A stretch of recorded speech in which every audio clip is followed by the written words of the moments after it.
Hello students, hello to everybody, a very warm welcome. This is your friend and your teacher CMA दिशा दुआ और हम साथ मिलके तैयारी कर रहे हैं आपके CMA फाउंडेशन के लॉ के एग्ज़ाम की पेपर नंबर 1। प्रीवियस सेशन में हमने इंडियन कॉन्ट्रैक्ट एक्ट शुरू किया था। अगर आपने वो वीडियो अभी तक नहीं देखी है तो देख लीजिए, क्योंकि हमने वहाँ पर कुछ बेसिक बातें और हमने बात कर ली थी। Offer to make an offer is not an offer, this was the last section of the previous video. वो देखिएगा ताकि आज का सेशन आपको अच्छे से समझ आए। आज हम शुरू करने वाले हैं essentials of a valid acceptance. आपको अगर आज का सेशन समझ आता है, मज़ा आता है, तो लाइक सब्सक्राइब शेयर ज़रूर कीजिएगा, क्योंकि मैं आपको प्रॉमिस कर सकती हूँ इस चैनल पे आपको बेहतरीन कंटेंट मिलने वाला है लॉ से रिलेटेड। और कमेंट बॉक्स में अपना प्यार भी मुझे देते रहिएगा। एसेंशियल्स ऑफ वैलिड एक्सेप्टेंस समझते हैं। टोटल 9 एसेंशियल्स हैं। फर्स्ट 5 देखेंगे, उनके एग्जाम्पल्स देखेंगे, फिर बैलेंस 4 देखेंगे। Acceptance must be absolute and unqualified. Acceptance must be communicated. Acceptance must be in a prescribed और a reasonable mode. Acceptance must be given within a reasonable time and before the offer lapses, and acceptance cannot precede an offer। चलिए शुरू करते हैं first pointer के साथ कि acceptance must be absolute and unqualified. कहने का मतलब ये है कि जब आप एक्सेप्ट करते हो तो उसमें इफ्स और बट्स नहीं हो सकते। लेट्स से फॉर एग्जांपल, ये जो हमारे शिवा हैं, शिवा ने जनून से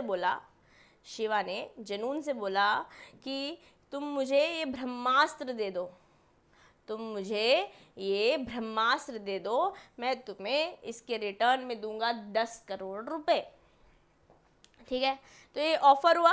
it was an offer that was made by Shiva. Brahmastra के हमने करेक्टर्स ले लिए हैं। This is Shiva and this is Junoon. ठीक है, अब ऑफर तो दे दिया, इन्होंने कहा ठीक है मैं देने को तैयार हूँ ये ब्रह्मास्त्र, पर टुकड़ों में दूंगी, बट 10 करोड़ रुपए और समथिंग एल्स लूँगी। मतलब जहाँ पर भी इफ्स या बट्स आ गए, मतलब कहने का है कि एब्सोल्यूट नहीं है, अनक्वालिफाइड नहीं है, वो वैलिड एक्सेप्टेंस नहीं हो सकती। इट हैज़ टू बी जैसे दिया जा रहा है वैसे लेना है, जैसे दिया जा रहा है अनक्वालिफाइड है, एब्सोल्यूट है। तो क्या लिखा हुआ है? In order to be effective there must be an absolute and unqualified acceptance of all terms of the offer. जितने भी टर्म्स हैं वो सबको एक्सेप्ट करना होगा। हो सकता है ये कुछ टर्म्स के साथ दे तो कुछ टर्म्स मानूंगा, कुछ टर्म्स नहीं मानूंगा, ऐसा भी नहीं हो सकता है। Qualified acceptance would amount to rejection. Qualified acceptance का मतलब है कि आप रिजेक्ट कर रहे हो ऑफर को। ठीक है जी, moving forward to the next essential of a valid acceptance. Acceptance must be communicated. अब ऐसा नहीं कि मेरे मन में आपने मुझे ऑफ़र दिया, मैंने अपने मन में ओके कर लिया, बट मैंने उसे कम्युनिकेट ही नहीं किया, और आपने मान लिया कि हाँ मैंने ऑफ़र दिया तो उसने एक्सेप्ट ही कर लिया होगा। मैंने कहा क्या मुझसे शादी करोगी, सामने वाली लड़की चली गई, अरे वो तो शर्मा गई होगी। नहीं, एक्सेप्टेंस देना पड़ेगा। अगर एक्सेप्टेंस कम्युनिकेट नहीं हुआ तो वो एक्सेप्टेंस नहीं है। Let's take another example. जैसे ये हमारे हैं अकबर, अजीम व शान शहनशाह। हाँ, अकबर, ये अकबर जी हैं। अकबर ने हमारे महाराणा प्रताप जी को, महाराणा प्रताप जी हैं ये, ठीक है, इनके बीच में there is some kind of cold war happening. Akbar ji चाहते हैं कि इनके साथ हमारा एक समझौता हो जाए। ठीक है, तो उन्होंने एक लेटर भेजा कि चलिए हम आपके और दोस्ती का हाथ बढ़ाना चाहते हैं। हम चाहते हैं कि मेवाड़ जो है हमारे बाकी पूरे हिंदुस्तान के साथ जुड़ जाए। तो अगर आप इस बात को एक्सेप्ट करते हैं तो हमने एक जश्न रखा है, सो एंड सो डेट पे आप आइएगा। अगर आप आएंगे तो हम समझ लेंगे कि आप और हम एक ही हैं। इन्होंने लेटर भेजा, इन्होंने कुछ बोला ही नहीं, और जो भी डेट थी अकबर जी यहाँ पहुँच गए इस दिन अजीम शान शहनशाह बनकर, और ये आए नहीं हैं। तो क्या इनको ये सू कर सकते हैं? ये तो खैर पुराने ज़माने की बात हो गई, बट हमारा लॉ भी पुराने ज़माने से चलता आ रहा है, 1872 है ना, अंग्रेज़ों के ज़माने से है। मुगलों की बातें भी हमने करी है, मुगल्स की बातें भी करी है फर्स्ट इंट्रोडक्शन में। अगर आपने वो नहीं देखा तो उसे भी देखिए, आपको बेसिक समझ आएगा लॉ का। ठीक है, तो क्या अगर जब तक इन्होंने बोला नहीं, इन्होंने कम्युनिकेट नहीं किया अपना एक्सेप्टेंस, इसको हम एक्सेप्टेंस मानेंगे ही नहीं। ठीक है, and for an acceptance to be valid, for an acceptance to be valid, it must not only be made by the offeree but must also be communicated by or with the authority of the offeree। ये है offeror और ये है offeree जिनको proposal दिया गया है। मान लेते हैं इन्होंने एक्सेप्ट कर लिया, बताया नहीं, तो that will also not be a valid acceptance. Okay, acceptance must be communicated by the acceptor. इनको एक्सेप्ट करना पड़ेगा, तभी तो उसे एक्सेप्टेंस मानेंगे, वरना तो ना। एसेंशियल्स ही एक कॉन्ट्रैक्ट को बनने के लिए एक प्रॉमिस होता है, एक प्रपोजल होता है, एक प्रॉमिस होता है, कंसिडरेशन आता है, अग्रीमेंट आता है, और उसमें एनफोर्सिबिलिटी लगती है, तभी तो वो कॉन्ट्रैक्ट बनता है ना जी। याद है ना फर्स्ट सेशन इस चैप्टर का, फर्स्ट सेशन इस एक्ट का। तो silence can not be constructed as acceptance. इन्होंने कुछ नहीं बोला तो अकबर इनको नहीं मान सकते कि एक्सेप्ट ही कर लिया होगा उनका offer. Okay, let's go to the third point. Acceptance must be in a prescribed और a reasonable mode, section 7 subsection 2 बोलता है। मतलब एक एग्जाम्पल से देखते हैं, एग्जाम्पल से चीज़ें समझनी हमारे लिए आसान रहती हैं। देखिए, ये हमारे SRK हैं। SRK ने नीता अंबानी जी को बोला, नीता अंबानी जी को बहुत शौक है नई नई अलग अलग नायाब चीज़ें इकट्ठी करने का। शाहरुख खान ने बोला कि मेरे पास ना एक नायाब कीमती कटलरी सेट है, उसमें सोने जेवरात लगे हुए हैं। ओके, कांटा चम्मच छुरी है, एकदम सोने चांदी और मीनाकारी से बना हुआ, और आपको ये ख़रीदना है तो मैं इसको 10 करोड़ रुपए में बेचने को तैयार हूँ। ये ऑफ़र आया SRK से। ठीक है, और ये बोला कि अगर आप ख़रीदना चाहती हैं तो मुझे विदिन 10 डेज ईमेल के द्वारा बता दीजिएगा, ईमेल के द्वारा। बट इन्होंने क्या किया, इन्होंने बताया लेटर के थ्रू। तो क्या उस मोड से आया जिस मोड से बोला था SRK ने नीता अंबानी जी को देने के लिए? उस मोड से आया क्या? नहीं आया ना। तो प्रिस्क्राइब्ड मोड से अगर नहीं आता है तो उसे हम वैलिड एक्सेप्टेंस नहीं मानेंगे, है ना। और अगर कोई मोड नहीं बता रखा है तो रीजनेबल मोड ले लेंगे। ठीक है, अगर ये मोड नहीं बताते तो it would be may be know just communicating और राइटिंग, बट यहाँ पे मोड बताया हुआ था तो मोड फॉलो करना होगा। आइए पढ़ते हैं क्या लिखा है। It should be in a prescribed or a reasonable mode, section 7 subsection 2 of Indian Contract Act 1872 यही बोलता है, if the offerer prescribes no mode of acceptance, and acceptance must be communicated according to some usual and reasonable mode। अगर नहीं बताया, यहाँ पे तो बता रखा था कि ईमेल से देना है। The usual modes of communication are by words spoken। अब यहाँ से MCQ बन सकता है। यूजुअल मोड क्या हो सकते हैं कम्युनिकेशन के? या तो स्पोकन वर्ड्स हो सकते हैं, या और रिटन हो सकता है, या फिर बाय कंडक्ट भी हो सकता है। जब कंडक्ट से होता है तो उसे इम्प्लाइड एक्सेप्टेंस बोलते हैं। मतलब कर आपने कुछ एक्शन ऐसा कर दिया जहाँ पर हमने मान लिया कि एक्सेप्टेंस हो ही गया, डीम हो गया, it has deemed to be, तो वो एक्सप्रेस नहीं हुआ, इम्प्लाइड एक्सेप्टेंस हो गया। बट आइए थर्ड तो हमने पढ़ लिया, फोर्थ देखते हैं पॉइंटर वैलिड एक्सेप्टेंस होने का। Acceptance must be given with in a reasonable time. जैसे मैंने पीछे एग्जाम्पल में भी दिया था कि 10 दिन के अंदर बता दिया, तो 10 दिन, समय खत्म पैसा हजम। ठीक है, समय खत्म ऑफर भी खत्म। जैसे अगर आपने शार्क टैंक देखा है अनुपम जी को, हाँ शार्क अनुपम मित्तल को, उन्होंने वो बहुत बारी करते हैं, हाँ कपल ऑफ टाइम्स एटलीस्ट उन्होंने किया है। अनुपम जी ने क्या है, अगर कोई बिजनेस आइडिया आया, प्रेजेंट किया गया, उनका कि देखो ये ऑफर तो मैं दे रहा हूँ बट ये लिमिटेड टाइम के लिए, आपको जल्दी बताना होगा मुझे। अगर आपने नेक्स्ट 5 मिनट में नहीं बताया है, आपने किसी और का सुना, तो मैं ये ऑफर जो चेक मैंने ऑलरेडी बना दिया मैं फाड़ दूंगा। टाइम बता दिया ना, अगर ये टाइम ख़त्म हो गया, ये टाइम फिनिश हो गया, ये चेक फट गया, समय जो बता रखा था वो ख़त्म हो गया, उसके बाद आप एक्सेप्टेंस देते हैं, तो वो एक्सेप्टेंस नहीं है जी, वो एक्सेप्टेंस नहीं है जी। Acceptance must be given within the specified time limit if any and if no time is stipulated। अगर बता रखा है टाइम तो उसी के अंदर, अगर स्टिपुलेट नहीं कर रखा, बताया मैंने कि कितना टाइम है, acceptance must be given, acceptance must be given within a reasonable time because an offer cannot be kept open indefinitely। पूरे मतलब कभी भी तुम एक्सेप्ट कर लो, ऐसा नहीं कह सकते। Again the acceptance must be given before the offer is revoked. अगर जैसे इन्होंने मना कर दिया, इसके बाद नहीं मैं दूंगा, अब उसके बाद आप एक्सेप्टेंस दे रहे हो, कैंसिल कर दिया, ऑफर ने ही अपना ऑफर कैंसिल कर दिया, उसके बाद आप एक्सेप्ट कर रहे हो, तो that is not a valid acceptance.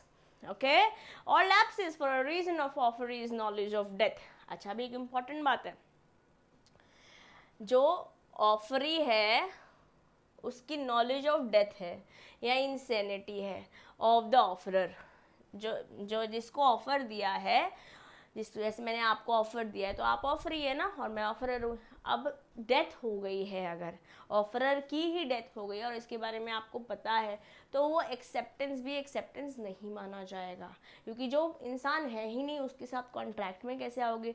अगर आपको नहीं पता, if it is not in your knowledge that I am no more, तो एक्सेप्टेंस को वैलिड मान लेंगे। अदरवाइज एक्सेप्टेंस, अगर आपको पता है कि मैं इधर I am not any more, या फिर मैं इंसेन हो गई हूँ, I am not a party competent to contract, तो और आपको ये बात पता है, तो that will not be considered as a valid acceptance. यहाँ से क्वेश्चन बनता है, अभी मैं आपको स्क्रीन पर दिखाने भी वाली हूँ in a couple of minutes.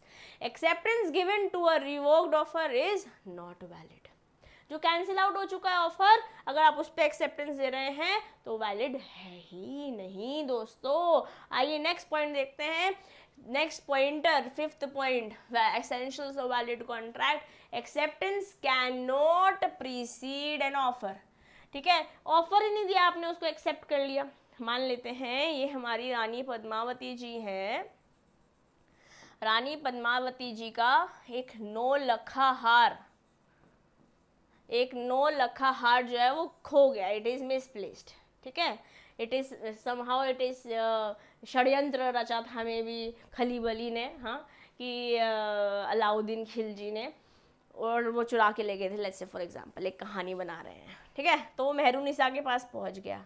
Mehrunnisa को पता चला कि रानी पद्मावती का हार है, कहा चलो मैं ऐसा करती हूँ, ये हार लेकर चलती हूँ, और जब पहुँचूंगी तो मुझे कुछ तो देंगी इसके बदले। अब इन्हें तो पता नहीं है, बट रानी पद्मावती ने इस हार के लिए एक इनाम रख दिया है कि जिसको भी ये हार मिलेगा मैं उसको कुछ सोने की अशर्फिया दूंगी, let's say for example something in return दूंगी, कंसिडरेशन दूंगी, 10 लाख रुपए दूंगी, लेट्स से फॉर एग्जांपल। अभी इन्होंने पहले एक्सेप्ट कर लिया, ऑफर तो मिला ही नहीं, इन्होंने पहले एक्सेप्ट कर लिया। जैसे हमने एक एग्जांपल और भी देखा था ऐसा, सलमान खान वाला, लास्ट सेशन में सलमान खान टफ़ी खो गया था, डॉगी। तो कोई चीज़ एक्सेप्ट नहीं करी जा सकती जब तक उस पर ऑफ़र नहीं हुआ होगा। जब ऑफ़र होगा उसके बाद ही एक्सेप्टेंस लिया जाएगा, है ना। It cannot precede an offer. Acceptance must be given after receiving the offer. It should not precede the offer. Let's see the balance of the 4 essentials as well. मैंने बोलता no essentials है। 6th essential है, acceptance must be given only by the person to whom the offer is made. Rejected offer cannot be accepted, and it can only be accepted only on renewal, revocation of acceptance, and acceptance to give an acceptance is not an acceptance. Let's see all the 4 with some examples to have a better and a stronger understanding of this topic. 6th point बोलता है acceptance must be given only by the person to whom the offer is made. Let's say this is Rahul दुआ। अब आप लोग को समझ आ चुका होगा, दिशा मैम जो है ना बहुत शार्क टैंक देखती है। हाँ जी बेटे, मैं बहुत अलग अलग चीज़ें देखती रहती हूँ, एंटरटेनमेंट पसंद है, आपको एंटरटेनमेंट करवा रही हूँ मैं, ठीक है। राहुल दुआ जी ने ऑफर दिया नमिता थापड़ को, CA Namita Thapar, shark CA Namita Thapar को ऑफर दिया, कुछ भी ऑफर दिया, it could be anything, but acceptance मिल रहा है शार्क अनुपम मित्तल से, तो क्या ये एक्सेप्टेंस वैलिड एक्सेप्टेंस होगा? ऑफर दिया किसी और को और एक्सेप्टेंस दे रहा है कोई और, तू प्यार है किसी और का और तुझे चाहता कोई और है, नहीं, राइट? जिसको एक्सेप्टेंस, जिसको ऑफर दिया है वही एक्सेप्ट कर सकता है। अगर इन्होंने पब्लिक एट लार्ज तो फिर कोई भी कर सकता है। जैसे अपन ने इसका भी आई थिंक एग्जाम्पल लिया था कि अगर हमने ये बाहुबली थाली खा ली या ये वाला टाइप का खाना खा लिया तो ये पैसे मिलेंगे, तो पब्लिक एट लार्ज था, है ना, ऑफर। बट यहाँ पर क्या बात हो रही है? यहाँ बात हो रही है कि जिसको ऑफर दिया है वही एक्सेप्ट कर सकता है। An offer can only B accepted by the person to whom it is, person or persons to whom it is made, okay, and with whom it impose an intention to contract। अब contract में राहुल दुआ जी आना ही नहीं चाहते अनुपम जी के साथ, तो कैसे एक्सेप्टेंस हो सकता है ना? It can not be accepted by another person without the consent of the offerer. जिसको ऑफर दिया जा रहा है वही एक्सेप्ट कर पाएगा। Very easy, right? Moving forward to the 7th pointer, rejected offer can be accepted only on renewal. Okay, let's say for example जो हमारे कैप्टन अमेरिका हैं, कैप्टन अमेरिका ने ये हमारे ऋतिक रोशन, क्या नाम था इनका, जादू, मैं नाम भूल गई इनका, ठीक है, ऋतिक रोशन जी को आप मुझे कमेंट बॉक्स में बताना अगर आपको याद है। ऋतिक रोशन को ऑफर दिया कि मैं आपको ये अपना जो प्लेट है, जो मेरा आर्मर है, हाँ, my tool for fight, warrior tool है, वॉरियर आर्मर है मेरा, ये मैं देने को तैयार हूँ अगर आप मुझे इन रिटर्न ये जो जादू है इसको दे दो, या इसने जो कपड़े पहन रखे हैं इसके ऊपर कोई ऐसे एलिमेंट्स हैं जिसके ऊपर मैं रिसर्च करना चाहता हूँ वो दे दो। इट कुड बी एनीथिंग, एक ऑफर दिया, ठीक है। इन्होंने मना कर दिया, इन्होंने मना कर दिया। जब मना कर दिया दोस्तों तो वापस इस बात को एक्सेप्ट कर सकते हैं क्या? एक बार मना कर दिया, ऑफर दिया, मना कर दिया, दोबारा से ख़त्म हो गई ट्रांजैक्शन, ऑफर दिया गया, आपने एक्सेप्टेंस नहीं दिया, प्रॉमिस नहीं हुआ, फिनिश हो गई बात। बट फिर ये कह रहे हैं कि हाँ चलो चलो ले लेता हूँ, ऐसे नहीं चलेगा। बोल रहे हैं कि एक बार आपने एक्सेप्टेंस, एक ऑफर को रिजेक्ट कर दिया तो नया ऑफर आएगा। हो सकता है ये कुछ और ऑफर बताए। ऐसे दुकान पे जाते हैं ना कि क्या बोलते हैं कि साड़ी दिखाइए भाई साहब, साड़ी देखी, 10,000 रुपये की साड़ी है, नहीं नहीं हमें नहीं चाहिए, चले गए, वापस आए, कहे कि देना 10,000। अब दुकानदार कह रहा है नहीं मैं अब 10,000 की नहीं, मैं 10,500 रुपये की दूंगा।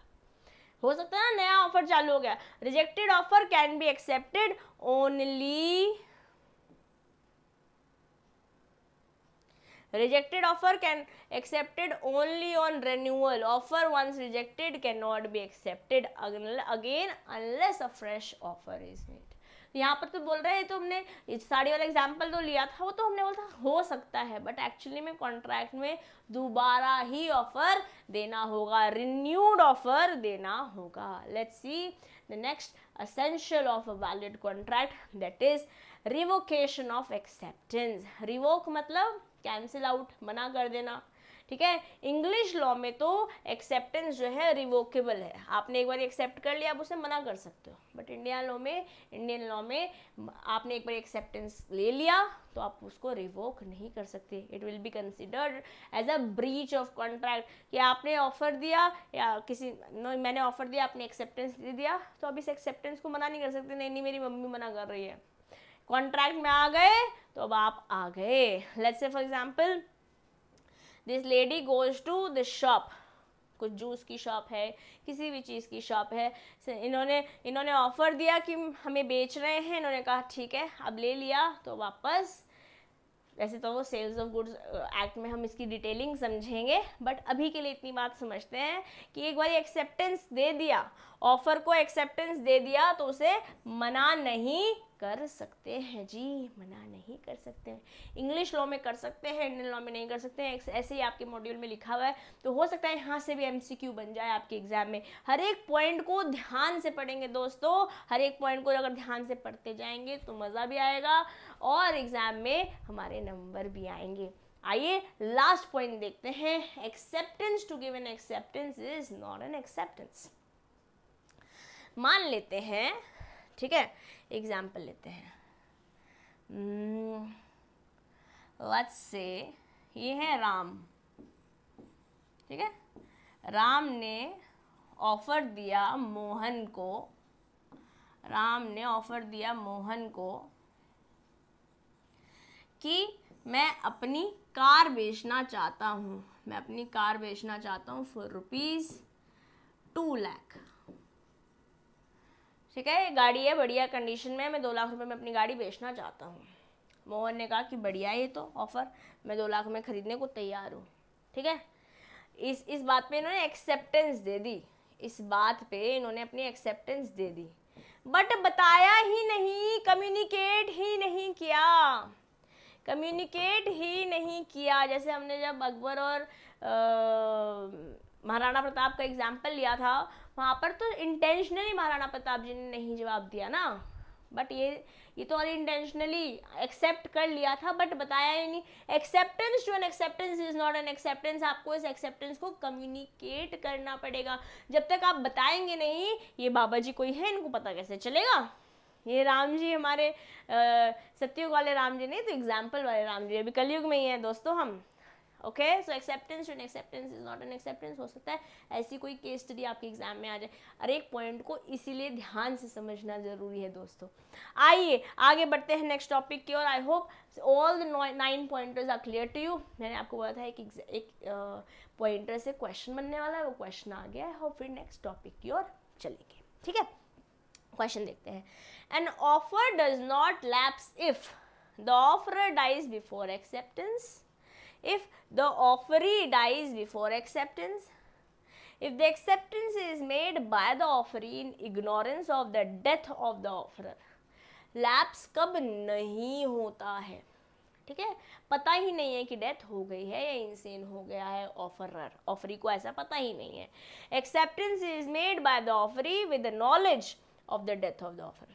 कब नहीं होगा लैप्स, जब पता है तो हो ही जाएगा लैप्स, है ना। जब दोनों में से किसी की डेथ हो जाती है तभी भी हो ही जाएगा। तो आंसर क्या है जी, जब नहीं पता है और आपने तब एक्सेप्ट कर लिया है। जब आपको नहीं पता है कि जिसने ऑफर दिया था उसकी डेथ हो गई है या वो इंसेन हो गया है और आपने तब एक्सेप्ट कर लिया, तो उसे वैलिड मान लेंगे, उसको लैप्स नहीं मानेंगे। Okay, the answer here is C to the question. Moving forward to the next topic my dear students, communication, acceptance and revocation of proposal.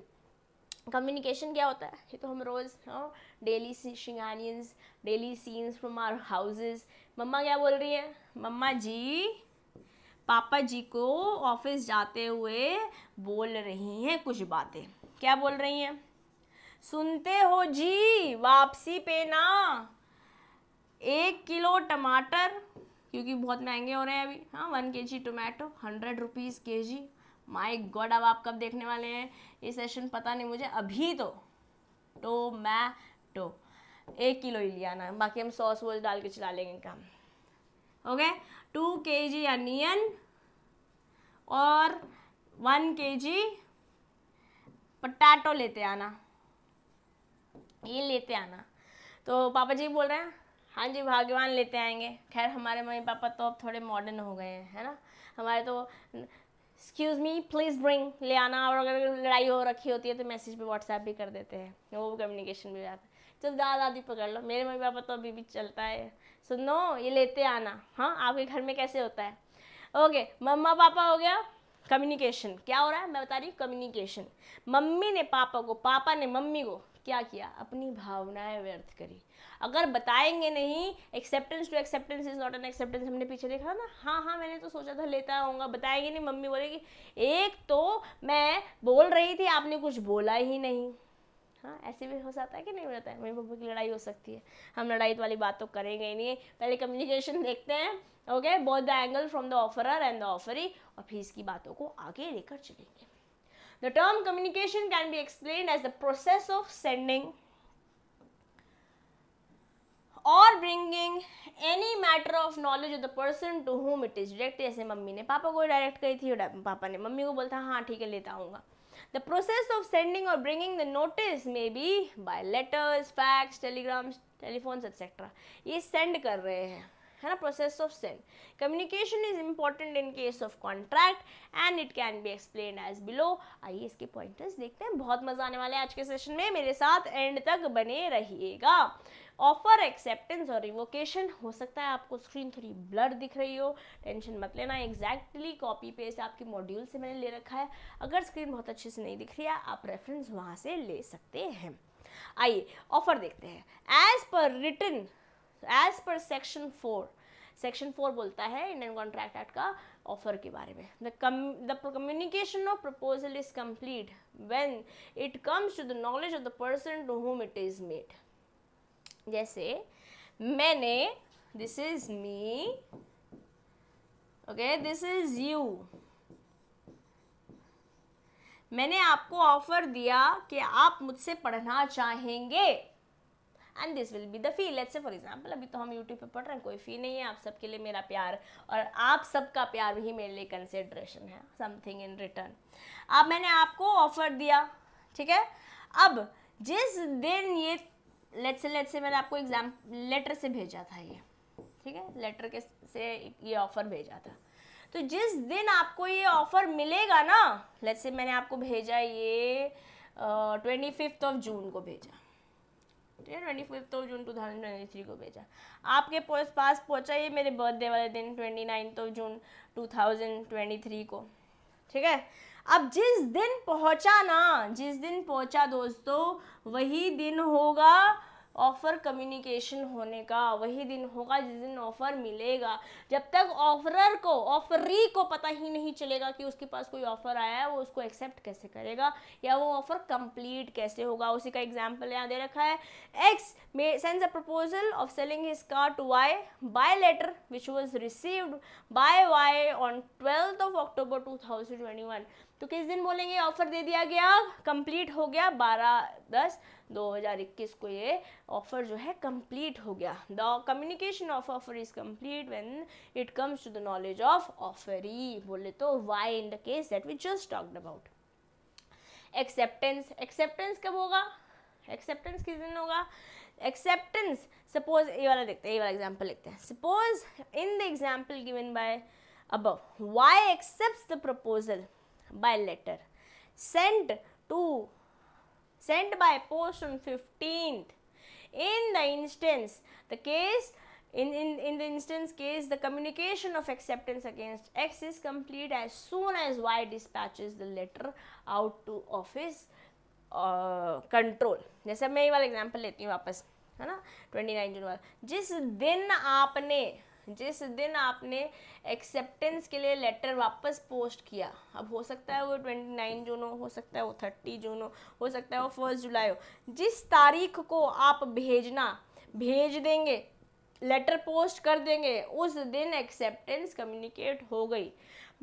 Offer तब एक हुआ जिस दिन आप तक पहुंचा, एक्सेप्टेंस उस दिन हुई जिस दिन आपने भेज दिया.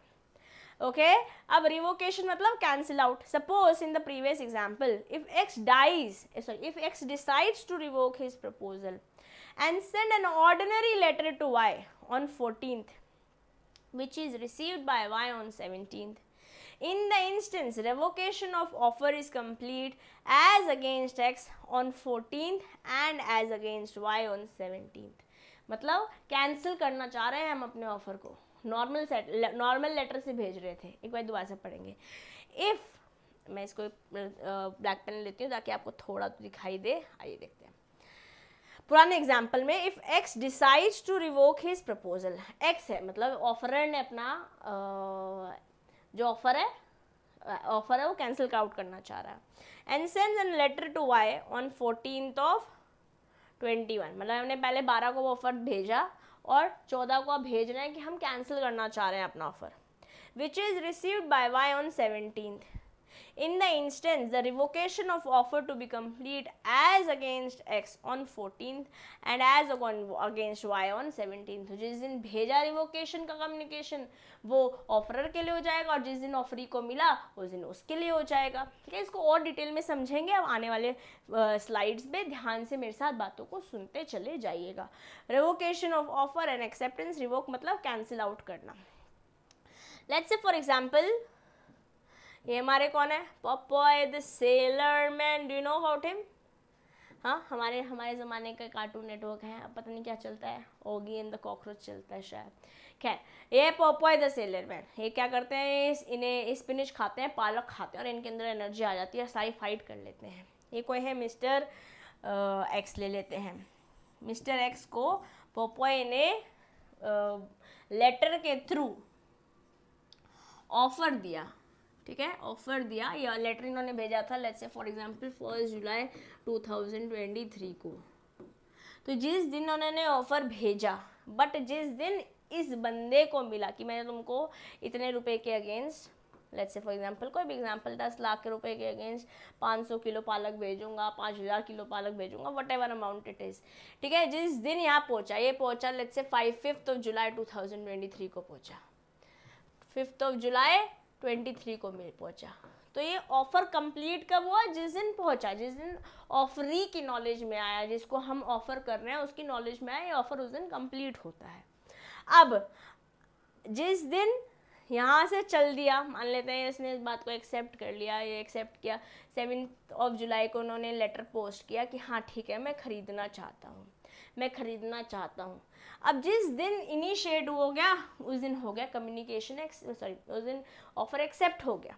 इस दौरान हो सकता है कि ऑफरर अपना ऑफर जो है वो कैंसिल करना चाहता है. पॉपॉय जो है वो चाहता है कि एक मैं ऑफर नहीं, मतलब मैं अपना पालक नहीं बेचना चाहता हूँ. टिन के डब्बों में है, सालों साल चलने वाला है, कुछ जादुई टाइप का. जैसे फॉर एग्जाम्पल हाँ, इन्होंने 2 जुलाई को डिसाइड किया कि मैं नहीं भेजना चाहता हूँ. ठीक है, लेट्स से ये नॉर्मल पोस्ट से करा था, फर्स्ट कम्युनिकेशन जो था, ऑफर जो कर रहे थे नॉर्मल से करा था, बट अभी कैंसिल करना चाहते हैं तो इन्हें हो सकता है स्पीड पोस्ट से करना पड़े ताकि टाइम से पहुंच जाए. इस ऑफर के पहुंचने से पहले रिवोकेशन पहुंच जाना चाहिए. इस ऑफर के पहुंचने से पहले रिवोकेशन पहुंच जाना चाहिए. आइए इसको थोड़ा और डिटेल में बेटर तरीके से समझते हैं एक और एग्जांपल के साथ after this slide. Revocation means taking back और विड्रॉल ऑफ ऑफर और एक्सेप्टेंस. कोई भी हो सकता है, या तो ऑफरर रिवो कैंसिल कर सकता है या ऑफरी भी कैंसिल कर सकता है. ऑफरर करेगा तो ऑफर करेगा, ऑफरी करेगा तो एक्सेप्टेंस करेगा. Revoke a proposal may be revoked at any time before the communication of the acceptance is complete. Yes, तो लेटर जो पहुंच रहा है एक्सेप्टेंस कंप्लीट होने से पहले है, as against the proposer but not afterward. An acceptance may be revoked at any time before the communication of the acceptance is complete against the acceptor but not afterwards. ये तो आपको समझ आया होगा, ये शायद नहीं आया होगा. आइए इसको एक एग्जाम्पल के साथ देखते हैं. A proposes by a letter sent by post to sell his house to B. A B को अपना घर बेचना चाह रहे हैं. लेटर से इन्होंने कम्युनिकेशन किया. Okay, B accepts the proposal by letter sent by the post. इन्होंने इसको लेटर भेजा, इन्होंने इसको लेटर भेजा, इसने ऑफर दिया था, इन्होंने एक्सेप्टेंस दिया था. A may revoke his proposal at any time before or at the moment when the B posts his letter of acceptance but not afterwards.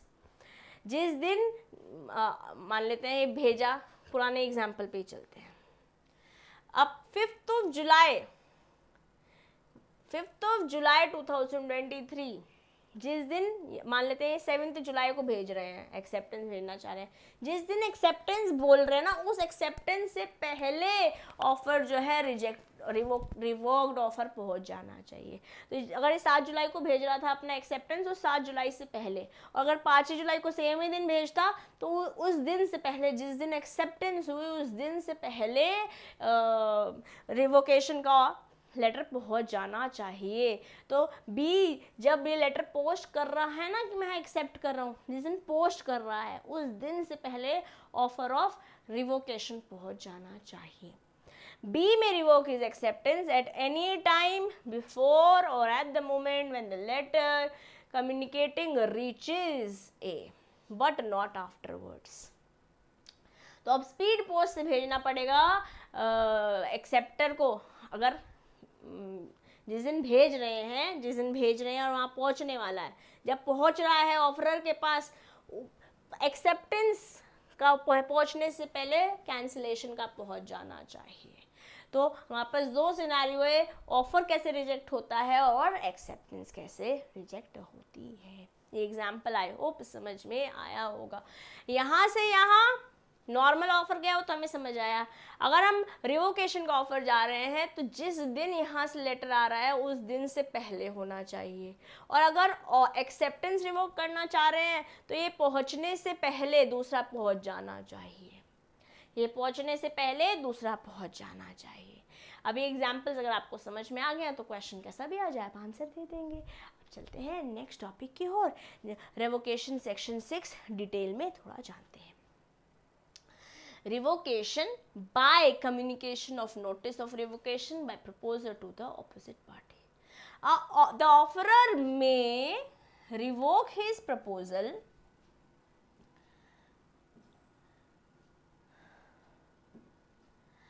before the letter of acceptance is posted to him and not afterwards. जिस हमने समझ लिया ना,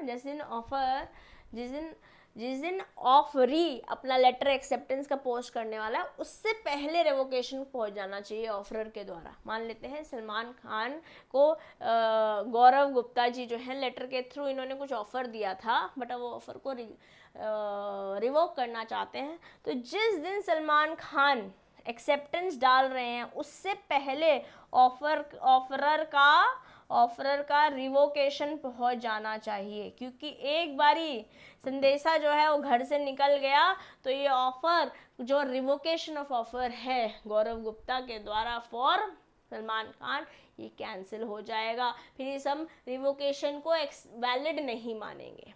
ठीक है, जिस दिन acceptance का कम्युनिकेशन जाने वाला था, पोस्ट होने वाला था, उससे पहले रिजेक्शन का, कैंसिल आउट का, रिवोकेशन का कम्युनिकेशन ऑफरर की साइड से पहुंच जाना चाहिए। Similarly, acceptance can be revoked any time before the letter of acceptance is received by the offerer. अगर आप ये अपना एक्सेप्टेंस को रिवोक करना चाहते हैं तो जो पहला लेटर पहुंचने वाला था एक्सेप्टेंस का, उससे पहले पहुंच जाना चाहिए रिवोकेशन का लेटर। यही बात हमने 3 एग्जाम्पल से समझी, क्योंकि बहुत बहुत इंपॉर्टेंट है। पपोय का एग्जाम्पल देखा, ए और बी का एग्जाम्पल देखा, और सलमान खान का भी एग्जाम्पल देख लिया है। आइए, by the lapse of time कब हो सकता है रिवोक? एक तो कम्युनिकेशन बता दिया हमने कि आप रिवोक कर सकते हो, कैंसिल आउट कर सकते हो सेक्शन 6 के अंदर अपना ऑफर भी और एक्सेप्टेंस भी। अब अगर समय खत्म हो गया, जो समय बताया था उसके बाद आप एक्सेप्टेंस दे रहे हो, तो that also is kind of a revoked offer only. ठीक है ना, अगर आपने इतने समय तक मुझको नहीं बताया तो मैं इसको मान लूँगा कि ये एक्सेप्ट नहीं हुआ है। Okay, by the lapse of time prescribed in the proposal for its acceptance, or if no time is so prescribed by the lapse of reasonable time without communication of acceptance. What is reasonable time in question of is a question of fact in each case. अब कितना reasonable time है वो actually depend करेगा कि subject matter क्या है, क्या बेचना चाह रहे हो, क्या खरीदना चाह रहे हो, किस पर्पज से आप कॉन्ट्रैक्ट में आए हो सकता है ये वाली लाइन से आपके एग्जाम में क्वेश्चन बन जाए, आपसे पूछ लिया जाए कि अगर टाइम बता नहीं रखा है लैप्स होने का कि कब विदाउट कम्युनिकेशन आपका कॉन्ट्रैक्ट जो है या ऑफर जो है या एक्सेप्टेंस जो है वो लैप्स हो जाती है, एक्सेप्टेंस तो खैर कई लैप्स होगी, ऑफर लैप्स हो जाता है, तो वहाँ पे क्या टाइम को हम सही टाइम मानेंगे, क्या टाइम को हम रीजनेबल टाइम मानेंगे। एक्चुअली वो टाइम डिपेंड करेगा क्वेश्चन ऑफ फैक्ट पे, जिस चीज़ के लिए हम ट्रांजैक्शन करना चाह रहे हैं। ओके, हो सकता है यहाँ से क्वेश्चन बन जाए।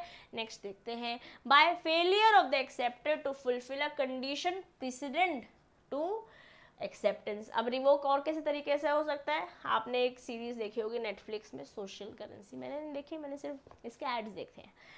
आपने देखी होगी तो ठीक है, वैसे अभी टाइम नहीं है अपन का वेस्ट करने का। खैर चलिए देखते हैं क्या कंसेप्ट है यहाँ पे। कंसेप्ट ये है कि कुछ इन्फ्लुएंसर्स हैं, ठीक है, उन्हें अगर पार्टिसिपेट करना है इस, जैसे बिग बॉस सीरीज़ है ना, वैसे कुछ ये सोशल करेंसी कोई सीरीज़ है, रियलिटी शो है। आपको एज एन इन्फ्लुएंसर इनवाइट करेंगे और वहाँ पे आपको गेम खेलनी होगी और फिर वहाँ पे आप जीतोगे, ठीक है। अब अगर एज एन इन्फ्लुएंसर आप यहाँ पर इस सोशल करेंसी सीरीज़ में पार्टिसिपेट करना चाहते हैं, आप इस सीरीज़ में पार्टिसिपेट करना चाहते हैं, लेट्स से फॉर एग्जांपल उन्होंने बोल रखा है एक सर्टेन नंबर ऑफ फॉलोअर्स होने चाहिए आपके, कुछ भी हो सकते हैं वो, हाँ, थाउजेंड्स में, मिलियंस में, वट एवर इट इज़।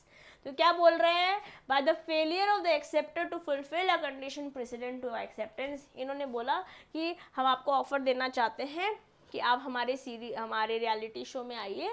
अभी आपके currently let's say 10 million followers हैं, 50.8 के फॉलोअर्स हैं, कितने भी फॉलोअर्स हैं, ओके। अब आप हमारे जो रियलिटी शो है उसमें पार्टिसिपेट कर सकते हैं अगर आप 70 के पहुंच जाते हैं। जैसे अभी 50 के हैं और 70 के में पहुंच जाते हैं, तो कंडीशन अगर फुलफिल हुई तभी ये इस ऑफर को एक्सेप्ट कर सकता है। कंडीशन आ गई ना, बोला कि अभी करंटली आपके 50.8 के सब्सक्राइबर्स हैं, आपको 70.8 के सब्सक्राइबर्स लेकर आने हैं विद इन 3 मंथ्स या with in 2 months, what ever time कुछ दे दिया। अगर ये कंडीशन फुलफिल नहीं हो पाई तो ये ऑफर ऑटोमेटिकली रिवोक हो जाएगा, अगर ये कंडीशन फुलफिल नहीं हुई। और कंडीशन फुलफिल हो गई तो ये पहुंच जाएंगी कहाँ पर, ये इन्फ्लुएंसर पहुंच जाएगा ये सोशल करेंसी रियलिटी शो में, ओके। तो अगर कोई कंडीशन आई है तो उसे फुलफिल करना होगा, कंडीशन फुलफिल नहीं हुई है तो रिवोक हो जाएगा। अभी हम रिवोकेशन से रिलेटेड बातें पढ़ रहे हैं, section 6 of Indian contract act 1872। By the death or insanity of the proposer, if the fact of the death or insanity comes to the knowledge of the acceptor before the acceptance, हाँ, ये इन्होंने कुछ संदेशा भेज रखा है हमारे welcome के, कौन से भाई हैं, मजनू भाई हैं, हाँ, मजनू भाई, अनिल कपूर की तरफ से कोई ऑफर गया हुआ है इन बंदे के पास, बट अभी तो आई नहीं, राह देख रहे हैं he has gone to heavenly abode, अब ये है ही नहीं और इस बारे में इनको पता चल चुका है, ऑफर ख़त्म हो गया, पता नहीं चला है तो अभी भी एक्सेप्टेंस भी हो सकता है, ऑफर भी वैलिड है, ठीक है जी। बाय द डेथ और insanity of the proposer, if the अब यहाँ पर क्या है, ऑफर इनकी तरफ से आया था, ठीक है, ऑफरर ये हैं और ये ऑफरी हैं, इसके बारे में हम एक्चुअली पहले भी 2-4 स्लाइड पहले भी बात कर चुके हैं। अगर इन और इसके बाद हम क्वेश्चन भी देख चुके हैं, MCQ भी देख लिया हमने, है ना। ऑफरर की डेथ हो गई है तो एक्सेप्टर जो है, जो ऑफरी है, उसको अगर इस बारे में बात पता चल गई है कि डेथ हो गया है, इंसेन हो गया है ऑफरर, तो ये यहीं पर रिवोक हो जाएगा, लैप्स हो जाएगा हमारा ऑफर, ठीक है। When an offeree writes his acceptance but dies before posting the offer lapses and posting of the offer after the death will not create a contract. अब यहाँ पर एक हमने पढ़ा था कि ऑफरर था, एक में है ऑफरी के बारे में हम पढ़ चुके हैं, जो जिसने ऑफर दिया है उसकी डेथ हो जाती है और उसके बारे में पता चल जाता है और उसके बाद एक्सेप्टेंस होता है तो वैलिड एक्सेप्टेंस नहीं है, और अगर नहीं पता चला है तो वैलिड एक्सेप्टेंस हो जाएगा। अब अगर एक और केस ले लेते हैं, केस क्या ले रहे हैं कि एक्सेप्टर है ना, ये है offeror, let's say for example offeror है ये और ये बन गए हैं ऑफरी जिन्होंने एक्सेप्ट करना था। अब एक्सेप्टेंस की चिट्ठी नहीं पोस्ट करी इन्होंने, एक्सेप्टेंस की चिट्ठी पोस्ट नहीं करी और उससे पहले डेथ हो गई तो ख़त्म हो गया, इंसान ही नहीं है वो, एक्सेप्टेंस क्या करेगा।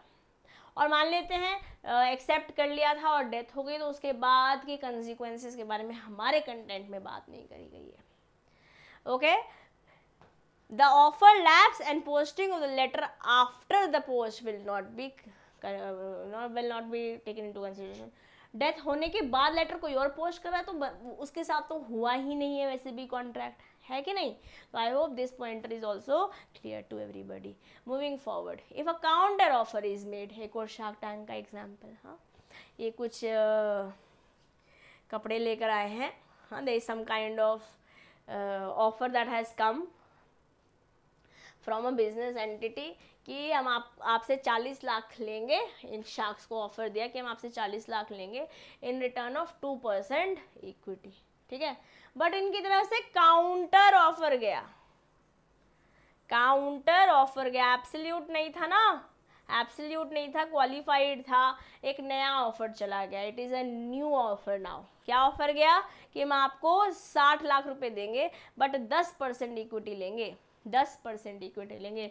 होल शार्क डील आई है।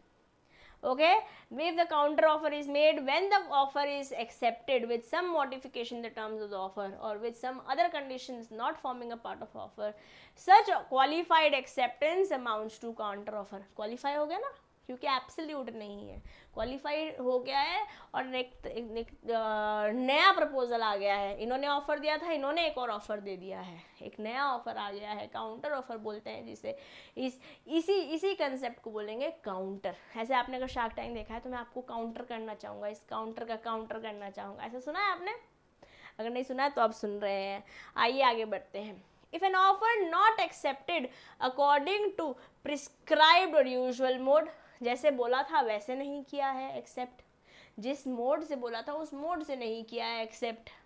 आपने ईमेल से बोला था किसी और मोड से आ रहा है तो भी लैप्स हो जाता है, जैसे हमने नीता अंबानी और SRK का एग्जाम्पल पीछे भी देखा था।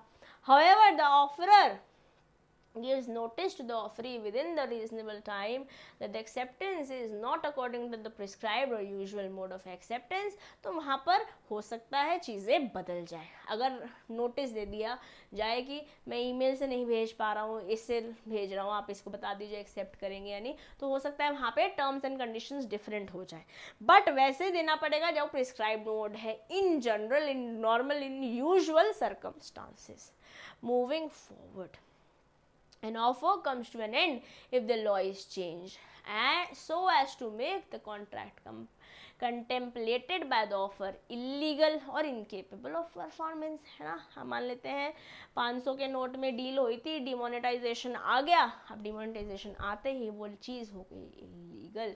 अब ट्रांजैक्शन मान लेते हैं लिखा हुआ ही था कि 500 के नोट पे ही होने वाली है, गांधी जी का जिस पे हरे रंग का नोट था, हरे अब तो अब है हरा, पहले कौन से रंग का नोट था, मैं तो नोट ही भूल गई कौन से कलर का था, अब हरे रंग का, पहले जौन से भी रंग का था, मान लेते हैं 1000 रुपये का लाल नोट था, ठीक है, उसी में होनी थी पेमेंट। बट अब वो that is not a possibility, अब दैट्स नॉट अ पॉसिबिलिटी क्योंकि वो नोट ही सर्कुलेशन में नहीं रहे, वो नोट ही बंद हो गए हैं, इलीगल हो गए हैं। इट इज़ मतलब it is not legal, not illegal but it is not legal, it is incapable of performance. तो वहाँ पर भी ऑफर ख़त्म हो जाता है, वहाँ पे भी नया ऑफर लेकर आना पड़ेगा। अब चलते हैं एक्सेप्टेंस की ओर, ठीक है, एक्सेप्टेंस की ओर चलते हैं। मान लेते हैं शर्मा जी ने वर्मा जी से अपनी बेटी के लिए ये नर्सरी राइम वाली किताब लेनी थी, ठीक है, इन्होंने ऑफर दिया, इन्होंने एक्सेप्ट कर लिया, इसमें वैलिड एक्सेप्टेंस दे देंगे, किताब भी है, कंसिडरेशन भी है, कॉन्ट्रैक्ट भी कर लेंगे। ऐसे होता है कि नहीं होता है? इन जनरल यही पढ़ते आ रहे हैं हम फर्स्ट सेशन से, ऐसे ही कॉन्ट्रैक्ट चलता है। An agreement between an agreement becomes a contract when it fulfills all the essentials of a valid contract. In case one or more of the essentials of the valid contract are missing, the contract is void, voidable, illegal or unenforceable. It might depend on the situation. हमने void, voidable and unenforceable इन सब के बारे में बातें कर रखी हैं पहले, ठीक है। तो इसलिए ही प्रीवियस वीडियो अगर आपने नहीं देखी है तो प्लीज़ पहले उसे देखिए ताकि आपको ये सेशन अच्छे से समझ आए, और अगर आप वो देख चुके हैं तो आपको समझ आ ही रहा होगा। Let us discuss one by one all of these void, voidable, illegal and enforceable. voidable contract section 2I में बात कर रखी है। An agreement which is enforceable by law at the option of one or more parties thereto, but not the option of other, is voidable contract. जैसे हमने मुन्ना भाई का example लिया था, है ना, मुन्ना भैया का और अमिताभ बच्चन वाला एग्जाम्पल लिया था, जहाँ अनड्यू इन्फ्लुएंस से, जोर ज़बरदस्ती, क्वेश्चन से, free will say, free consent से ऑफर और एक्सेप्टेंस नहीं हो रहा है, तो वो वॉइडेबल है। एक बंदे के जिस जो दूसरी एक पार्टी है उस पार्टी के ऑप्शन में वॉइडेबल हो सकता है। और अगर किसी ने इस बात पे कुछ क्या बोलते हैं, कुछ ऑब्जेक्शन नहीं उठाया तो वैलिड ही मान लेंगे। ठीक है, तो वॉइडेबल तो हमें समझ में आता है। A contract becomes voidable when it is enforceable at the option of one और more party thereto but not others. How this happens? When in one of the essential elements of valid contract free consent is absent. इसके बारे में हम already बात कर चुके हैं previous session में, और आज हमने इसको थोड़ा सा और डिटेल में जान लिया है। जैसे A promised to sell his farm to B for rupees 5 lakh. B was not prepared for this but A forced. A ने फोर्स किया 5 लाख में बेचने के लिए B to sign the agreement. Here the consent of B was obtained by coercion or fraud. झूठ बोल के जोर जबरदस्ती से किया, फ्री विल नहीं थी, फ्री कंसेंट नहीं था, तो ये voidable at the option of B हो जाएगा, जिसके साथ जोर जबरदस्ती हुई है। Okay, the solution is the contract is voidable at the option of B. Very important, ऐसे क्वेश्चन एग्जाम में बन सकते हैं आपके, ऐसे क्वेश्चन आपके एग्जाम में बन सकते हैं। नेक्स्ट देखते हैं, void agreement section 2G। An agreement not enforceable by law is said to be void agreement. जैसे हमने एग्जाम्पल लिया था मोकैम्बो और गब्बर सिंह का प्रीवियस सेशन में। Yes, a void agreement does not create any legal right or obligation, hence is null and void ab initio. Void contract जो enforceable नहीं है वो void ab initio, जैसे जहाँ consideration नहीं है वो void ab initio है ना। अब बात करते हैं void contract, जो स्टार्टिंग में तो लग रहा था कि हो जाएगा बट अब नहीं हो पा रहा है। जैसे हमने एग्जाम्पल लिया था चाय की टपरी वाला, पठान और रुबीना का एग्जाम्पल लिया था ना, कि मेरी दुकान पे काम करने लगना इस तारीख से, बट उस तारीख से पहले ही आग लग गई। तो लग रहा था स्टार्टिंग में कि it can be enforceable, but जब एनफोर्स करने का ऑप्शन आया तो it ceases to be enforced. Yes, section 2 के बात करता है, a contract which ceases to be unenforceable by law becomes void when it ceases to be enforceable by law. Void contract is initially a perfectly valid contract but subsequent development turns it into a void contract. Starting में तो लग रहा है कि हाँ valid contract है, but ऐसी situation आ गई कि कॉन्ट्रैक्ट अब वैलिड नहीं लग पा रहा है।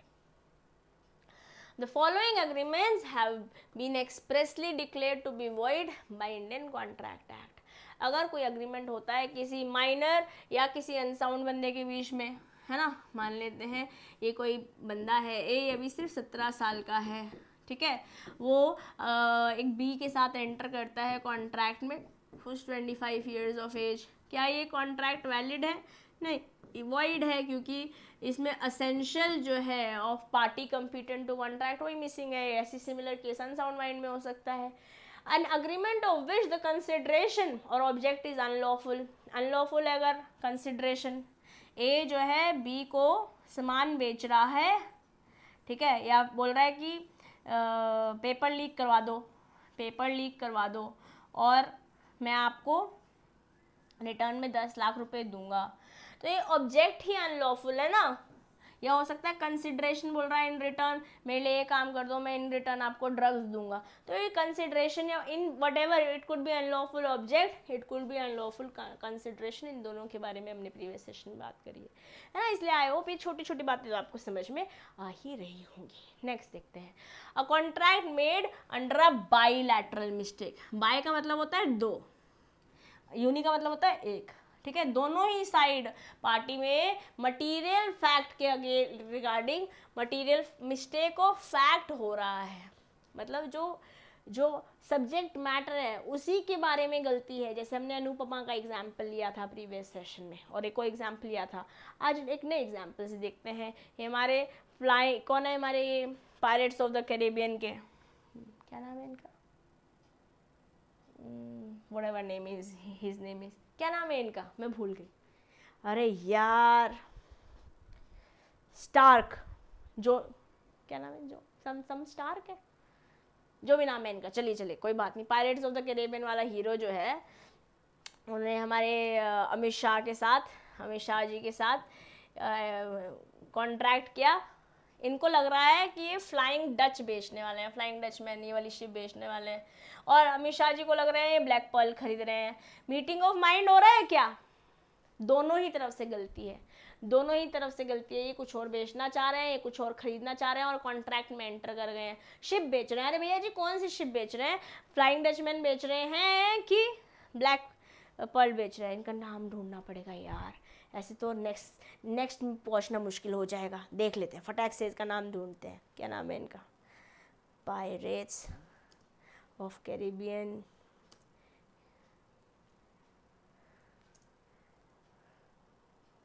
ओ Jack Sparrow, captain Jack Sparrow तो इसमें था, बट इनका रियल में नाम क्या है? जैक स्पैरो तो यहाँ बुलाते थे, इनका नाम ही नहीं पता चल रहा है मेरे को। तुम चैट बॉक्स में बता देना मुझे, ठीक है? ये तुम चैट बॉक्स में बता देना इनका नाम क्या चला रहा था।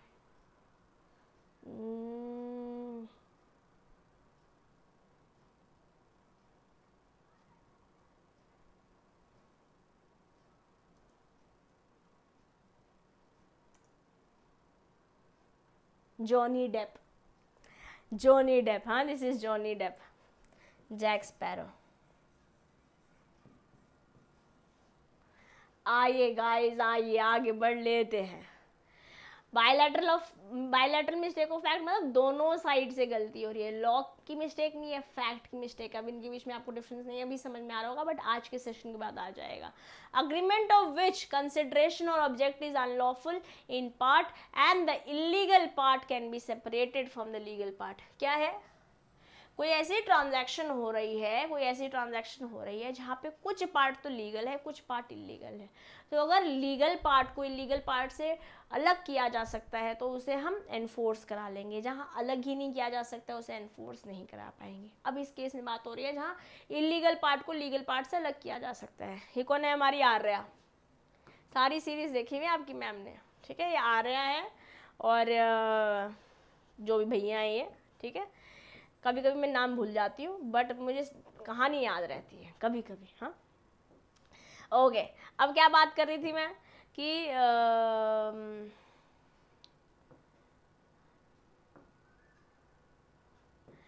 आर्या ने इन भैया को बोला, दवाइयाँ बिकती हैं इनकी फैक्ट्री में, इनकी फैक्ट्री है, इस फैक्ट्री में दवाइयाँ बनती हैं, दवाइयाँ मेडिसिन का काम होता है, ठीक है? और साथ में कुछ इल्लीगल काम भी होता है, कुछ इल्लीगल काम भी होता है। अब इन्होंने, आर्या ने इस बुलेट वाले बंदे के लिए बोला कि जो मेडिसिन वाला काम है इसके लिए मैं आपको हर महीने दूंगी 1 लाख रुपए, ठीक है? और इस काम के लिए मैं आपको दूंगी 2 लाख रुपए। अब जो इलीगल काम है वो तो एनफोर्सेबल बाय लॉ ही नहीं है, है ना? एनफोर्सेबल नहीं है तो कॉन्ट्रैक्ट नहीं है, कॉन्ट्रैक्ट नहीं है तो कोर्ट ऑफ लॉ में नहीं लेके जा सकते, चाहे अग्रीमेंट हो, जो मर्जी अग्रीमेंट हो, प्रपोजल हो, प्रॉमिस हुआ हो, कंसिडरेशन हो, व्हाटएवर, बट ये एनफोर्सेबल नहीं है तो कॉन्ट्रैक्ट नहीं बन सकता है। But how about this? क्योंकि हम इन दोनों को अलग अलग कर सकते हैं। अब जस्ट इन केस आर्या ने पैसे नहीं दिए या इन्होंने, भैया जी ने काम नहीं करके दिया आर्या का, तो व्हाटएवर में भी द केस दोनों इनको सू किया जा सकता है, जहाँ पे लीगल पार्ट को इलीगल पार्ट से अलग किया जा सकता है, ओके? जहाँ पे सेपरेशन हो सकता है वहाँ पर इस तरीके से काम चलेगा। Agreement made without consideration. अब सेक्शन 25 बोलता है कि कंसिडरेशन नहीं है तो कॉन्ट्रैक्ट बन जाता है वॉइड एब इनिशियो, स्टार्टिंग से ही रद्द है अगर कॉन्ट्रैक्ट में कंसिडरेशन नहीं है। बट इसके कुछ एक्सेप्शन है, एक एक्सेप्शन अभी डिस्कस कर रही हूँ, बाकी 2 और है, ठीक है? उनको हम अलग से अभी थोड़ी देर में पढ़ेंगे, just in a few couple of minutes. जैसे जब कोई कॉन्ट्रैक्ट, ये इसका एक्सेप्शन है जहाँ पे कंसिडरेशन नहीं चलेगा, कंसिडरेशन नहीं होगा तभी भी उसमें वैलिड कॉन्ट्रैक्ट मान लेंगे। जहाँ फैमिली रिलेशंस हैं, जहाँ पे फैमिली रिलेशन है और out of love, very important बात है, आउट ऑफ लव रिलेशन है out of love, because of love, because of love, because of love ये रिलेशन बना हुआ है, ठीक है। फैमिली अरेंजमेंट है, फैमिली अरेंजमेंट है, और ये कॉन्ट्रैक्ट जो है, ये रिलेशनशिप जो है वो बिकॉज ऑफ लव है। जैसे पापा और बेटे का, ये पापा है, ये बेटा है, ठीक है। पापा ने बेटे को बोला मैं तुमको 10 लाख रुपए दूंगा, 10 लाख रुपीज दूंगा, ठीक है, और बदले में कुछ बात नहीं है, बाप और बेटे में क्या तेरा क्या मेरा, ठीक है। आज अगर बोला और रिटन में दे दिया, it has to be in writing, compulsory is writing, क्योंकि अगर बोला होता तो हम खाली कोर्ट ऑफ लॉ में नहीं लेके जा सकते, it has to be in writing, ठीक है। वैसे तो ये लीगल रिलेशनशिप नहीं है, सोशल रिलेशनशिप है, फैमिली अरेंजमेंट है, बट अगर आउट ऑफ लव बोला मैं तेरे को 10 लाख रुपए दूंगा और अगर लिखित में दे दिया है तो फिर देने पड़ेंगे, अगर कोर्ट ऑफ लॉ में लेकर चले गए तो देने पड़ेंगे, ठीक है। ये एक्सेप्शन है, और इसके कुछ और एक्सेप्शन भी इनको थोड़ी देर में हम देखेंगे। बट अगर कंसिडरेशन के बिना आता है कोई भी कॉन्ट्रैक्ट तो वो वॉइड एब इनिशियो होता है, ये गोल्डन रूल है, इसको आप भूलेंगे नहीं। नेक्स्ट देखते हैं, agreement in restraint of marriage, किसी को मना कर रहे हैं कि तुम अगर तू ये काम करेगा मैं तेरे को ये पैसे दूंगा, ये काम कर दूंगा, बट तो शादी नहीं कर सकता है तू। रिस्ट्रेंट ऑफ मैरिज सेक्शन 26 बोल रहे हैं, every agreement in restraint of marriage of any person other than marriage minor is void. अगर ये सल्लू भाई ने, हमारे सल्लू भाई ने ठीक है अर्जुन को बोला,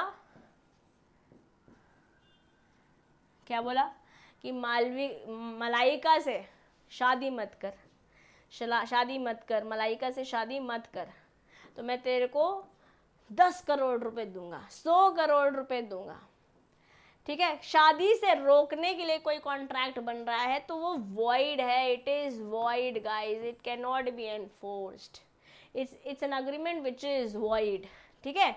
ये अग्रीमेंट वॉइड है तो एनफोर्सेबल ही नहीं होगा, है ना। अब अगर ये माइनर होते, 18 साल से कम होते तो वॉइड नहीं होता, तो ये वॉइड नहीं होता। ये छोटी छोटी बातें, बारीक बारीक बातें हैं, important in case of specially case study, ठीक है। और आपके लिए बढ़िया बात यह है, आप फाउंडेशन में भी दे रहे हैं, कॉलेज में मान लेते हैं आपने एडमिशन ले रहा अभी लिया होगा, अभी आप जुलाई में अटेम्प्ट दे रहे हैं, आप वीडियो बाद में देख रहे हैं, it might be any of the case, ठीक है। मैं मान रही हूँ आप जुलाई में 16 जुलाई से जो आपके एग्ज़ाम शुरू हो रहे हैं 2023 में, तभी एग्ज़ाम देने वाले हैं, और अभी आप नया 12th कर आए हैं तो आपको ग्रेजुएशन में फर्स्ट सेमेस्टर बिजनेस लॉ पढ़ेंगे, वहाँ पे भी सब कुछ होने वाला है, और वहाँ पे सब्जेक्टिव होगा, यहाँ हम ऑब्जेक्टिव पढ़ रहे हैं तो वहाँ लिखना पड़ेगा, लिखने में चीज़ें आसान हो जाएंगी अगर आपने अच्छे से कंसेप्ट समझा होगा, एक तीर से 2 निशाने। आइए, an agreement in restraint of trade, section 27 बात कर रहा है, जैसे सेक्शन 26 ने रिस्ट्रेंट ऑफ मैरिज के बारे में बात करी थी, सेक्शन 27 रिस्ट्रेंट ऑफ ट्रेड के बारे में बात कर रहा है। Every agreement by which anyone is restrained from exercising a lawful profession, trade और business lawful, okay, of any kind is to that extent void. अगर मैंने आपको बोला कि मैं तुमको पैसे दूंगा, अपना ये बिजनेस बंद कर दो, ठीक है, प्रोफेशन बंद कर दो, बिजनेस बंद कर दो, और लॉफुल था तो ये वॉइड होने वाला है, ठीक है। बट इसका एक एक्सेप्शन है, the exception is an agreement not to carry a business of which goodwill is sold. अब मान लेते हैं आलू ले लो, भिंडी ले लो, ये कौन है हमारे वेलकम वाले हीरो, हाँ, हमारे शेट्टी भाई साहब, हाँ, शेट्टी भाई साहब ने आपको अपना बिजनेस बेच दिया, बिजनेस ही पूरा बेच दिया, ठीक है, और इस बिजनेस के साथ गुडविल भी बेच दी, गुडविल भी आया ना, क्योंकि बैलेंस शीट में तो यहाँ गुडविल दिखती है हमारे इंटैंजिबल एसेट के अंदर। अब गुडविल बेच दी, अब आप इनको रिस्ट्रेन कर सकते हो कि जो बिजनेस आप मुझे बेच रहे हो अब आप वो बिजनेस दोबारा नहीं कर सकते, क्योंकि आपके नाम से बिजनेस चलता था, अब आपके नाम से, आपके बिजनेस के नाम से एक बिजनेस चलता था, और वो मेरे पास चाहे बिजनेस आ भी गया बट लोग आप ही के पास आएंगे क्योंकि आपने वही बिजनेस करा है। तो अगर इस कंटेक्स्ट में रिस्ट्रेंट हो रहा है, ये रेस्टोरेंट मान लेते हैं, ऐसे कोई चलता हुआ बिजनेस था, रेस्टोरेंट था, आपने ले लिया, और लिया तो बोला कि अब आप सेम रेस्टोरेंट नहीं खोल सकते हो, सिमिलर रेस्टोरेंट भी नहीं खोल सकते, आप रेस्टोरेंट का बिजनेस नहीं कर सकते, तो आपके ट्रेड को रिस्ट्रेन कर दिया। यहाँ पे इट इज फाइन, क्योंकि गुडविल, पूरा बिजनेस गुडविल के साथ बेच दिया गया है, गुडविल जहाँ से होल्ड कर दिया वहाँ पे रिस्ट्रेन किया जा सकता है, अदरवाइज नहीं किया जा सकता है। Restrain to trade, restrain to marriage तो वॉइड ही थी, बट अगर वहाँ पर भी एक्सेप्शन था अगर माइनर के केस में हो रहा है, यहाँ पर भी एक्सेप्शन है अगर गुडविल बेच दी जा रही है तो। ओके, अब agreement in restraint of legal proceeding, ठीक है, लीगल प्रोसीडिंग मतलब बोल रहे हैं कि मैं ए वाला एग्जांपल ले लेते हैं, ठीक है, ये बोल रहे हैं कि मैं तुम्हारे इन दोनों के बीच में एक आम का बाग है, यहाँ पे अग्रीमेंट ये हुआ कि मैं तुम्हारे से इस बाग से मैं सामान लिया करूँगा, बट अगर कुछ गड़बड़ होती है तो मुझ पर कभी भी कोई लॉ, कोई केस नहीं करोगे, कोई केस नहीं करोगे। तो ये क्या कर रहे हैं, लीगल प्रोसीडिंग को रिस्ट्रेंट कर रहे हैं, जहाँ पर ऐसा कोई कॉन्ट्रैक्ट हो रहा है कि मैं फ्यूचर में अपनी कोई कानूनी तरीके से अगर मैं कोई चीज़ का हकदार हूँ, मेरा कॉन्स्टिट्यूशन कहता है कि मैं I have a right to no seek redressal, और वो तुम उसी को मेरे को हीन कर रहे हो, उसी को तुम मुझे वायलेट कर रहे हो, तो that also is a wide contract, that is also wide agreement पर से। कॉन्ट्रैक्ट तो अलग बात हो गई। Yes, by which an agreement in restraint of legal proceedings, section 26 marriage देखा, 27 ट्रेड देखा, 28 देख रहे हैं इन restraining of legal proceedings. Every agreement by which any party thereto is restricted absolutely from enforcing his right under or in respect of any contract by the usual legal proceeding in ordinary tribunals, or which limits the time within which he may thus enforce his right, or which extinguishes the right of any party thereto or discharges any party thereto from any liability under or in respect of any contract on the expiry of specified period, so as to restrict any party from enforcing his right, is void to that extent. मैंने ये वाली बात आपको बता दी। First pointer तो अपन को clear है।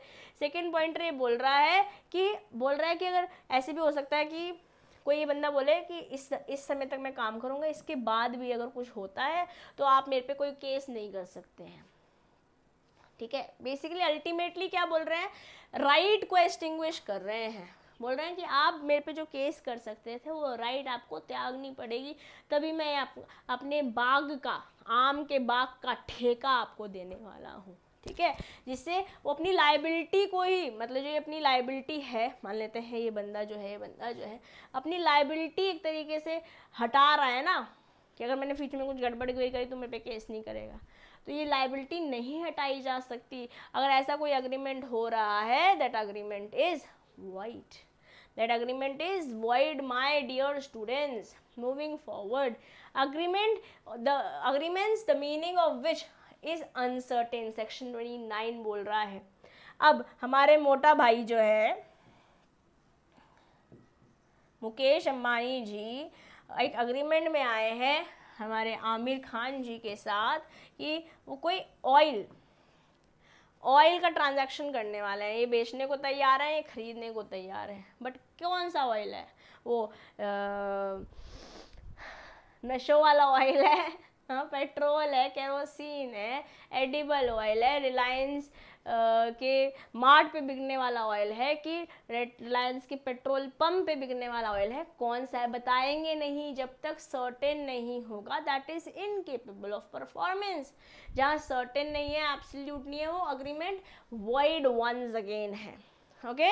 An agreement with the meaning which is not certain or capable of being certain are void once again। इन सब के बारे में हम थोड़ी बातें इन अलग अलग तरीके से पढ़ चुके हैं, अब हम इकट्ठे सब कुछ समझना चाह रहे हैं, यहाँ से बनते हैं एब्सोल्यूट क्वेश्चंस। वो बातें ज़रूरी थी ये बातें समझने के लिए। Agreement by way of wager, सट्टा लगाया आपने, ठीक है, ये मिस्टर ए है, मिस्टर ए ने मिस्टर बी के साथ आईपीएल पे सट्टा लगाया। क्या सट्टा लीगल है? जो लीगल नहीं है वो वॉइड है। सिंपल सी बात है, आईपीएल पे सट्टा लगाया, ये टीम जीत गई तो मैं ये पैसे दूंगा, या ये टीम हार गई तो मैं ये पैसे दूंगा, अगेन इट इज वॉइड। ये इलीगल है ना, illegal is again void ab initio. अब हमने ये बात भी पढ़ी थी कि सारे वॉइड अग्रीमेंट्स इलीगल नहीं होते, बट सारे इलीगल अग्रीमेंट्स वॉइड होते हैं। और वॉइड होने के अग्रीमेंट्स के तो हमने बहुत सारे रीजन देख लिए, बट इलीगली अगर ये हम वेजर से भी कर रहे हैं तो भी वॉइड है। Agreement by way of wager are void and not suit. No suit shall be brought by for recovering anything alleged. इसने इसको बोला था हार गई तो पैसे दूंगा, अभी पैसे नहीं दे रहा है तो कैसे कोर्ट ऑफ लॉ में नहीं लेके जा सकते? नहीं, बट अंडर वर्ल्ड में ऐसे गड़बड़ ओवर हो गई ना तो बेटे कुछ भी हो सकता है, ऐसे काम हम नहीं करेंगे, गंदी गंदी बात है। Okay, and no suit shall be brought for recovering anything alleged to be won or any wager or entrusted to a person to abide by the result. Abide मतलब फॉलो, जो भी बोला रखा हुआ ना कंडीशन फुल। अब इसको हम कॉन्ट्रैक्ट ऑफ को एनफोर्सेबल नहीं बना सकते ना, इस अग्रीमेंट को एनफोर्सेबल नहीं बना सकते, इसको हम कोर्ट ऑफ लॉ में नहीं लेके जा सकते हैं। Of a game or other uncertain event or which any wager is made. I hope this one is also clear to you. 10 points done. 11th point. अब हम कोई ऐसी बात कर रहे हैं जो पॉसिबल ही नहीं है, वो भी void है। दोनों टू पैरेलल लाइंस को मिलाना है, मिलेंगी कैसे यार? It can not. ये कैसा क्वेश्चन है? अब हमारे विकी कौशल जी बोल तो रहे हैं, क्या बोल रहे हैं? सो क्या बोल रहा है? 16-17 साथ में चांद बांध लाऊंगा, क्या ऐसे करके कुछ बोल रहे हैं ना? ना क्या तो भी गाना है यार। आपकी मैडम मुझे लग रहा है भूलती जा रही है, गाना ढूंढना पड़ेगा। विक्की कौशल सॉन्ग,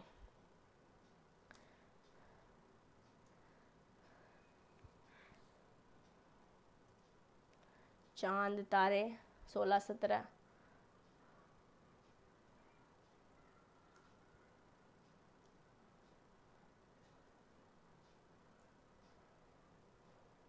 तेरे वास्ते फलक से मैं, तेरे वास्ते फलक से मैं चांद लाऊंगा, 16-17 सितारे संग बांध लाऊंगा। हाँ वही वाला बेटे। अब इनकी तो शीला की जवानी हो चुकी है, अब ये बोल रहे तेरे लिए चांद तारे सितारे एक्सेट्रा एक्सेट्रा लेके आ जाऊंगा, मेरे से शादी कर ले। खैर ये तो हो चुकी है शादी, बट एक हम एग्जाम्पल देख रहे हैं, बट जो हो ही नहीं सकता, चांद तारे कौन लेके आ पा रहा भाई?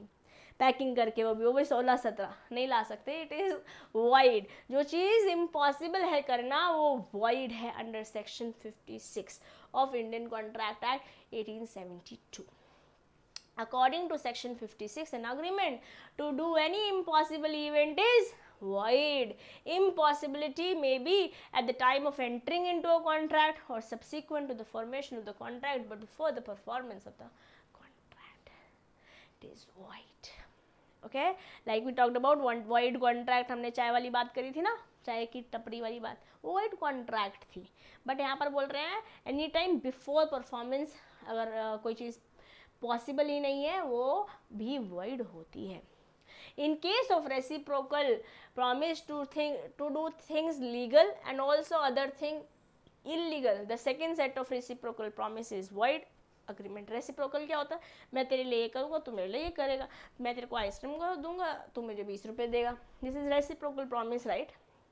अब हमारे जो रियलिटी वाले शेट्टी है, उन्होंने उदय शेट्टी और मजनू शेट्टी, हाँ ये दो लोग हैं, और ये रियलिटी वाले शेट्टी जो है, इन्होंने कहा कि मैं आपको अपनी मूवी में रोल दूंगा, which is legal, right, legal, but बदले में आपको मजनू सेठ को, मजनू शेट्टी नहीं थे वो सेठ थे पीछे, हाँ मजनू सेठ को मारना होगा। सुपारी दे दी इनकी। अभी सुपारी जो है, किल करने वाला सिस्टम जो है, ये तो इलीगल है ना जी, तो जो इलीगल पार्ट है ना ये वॉइड है।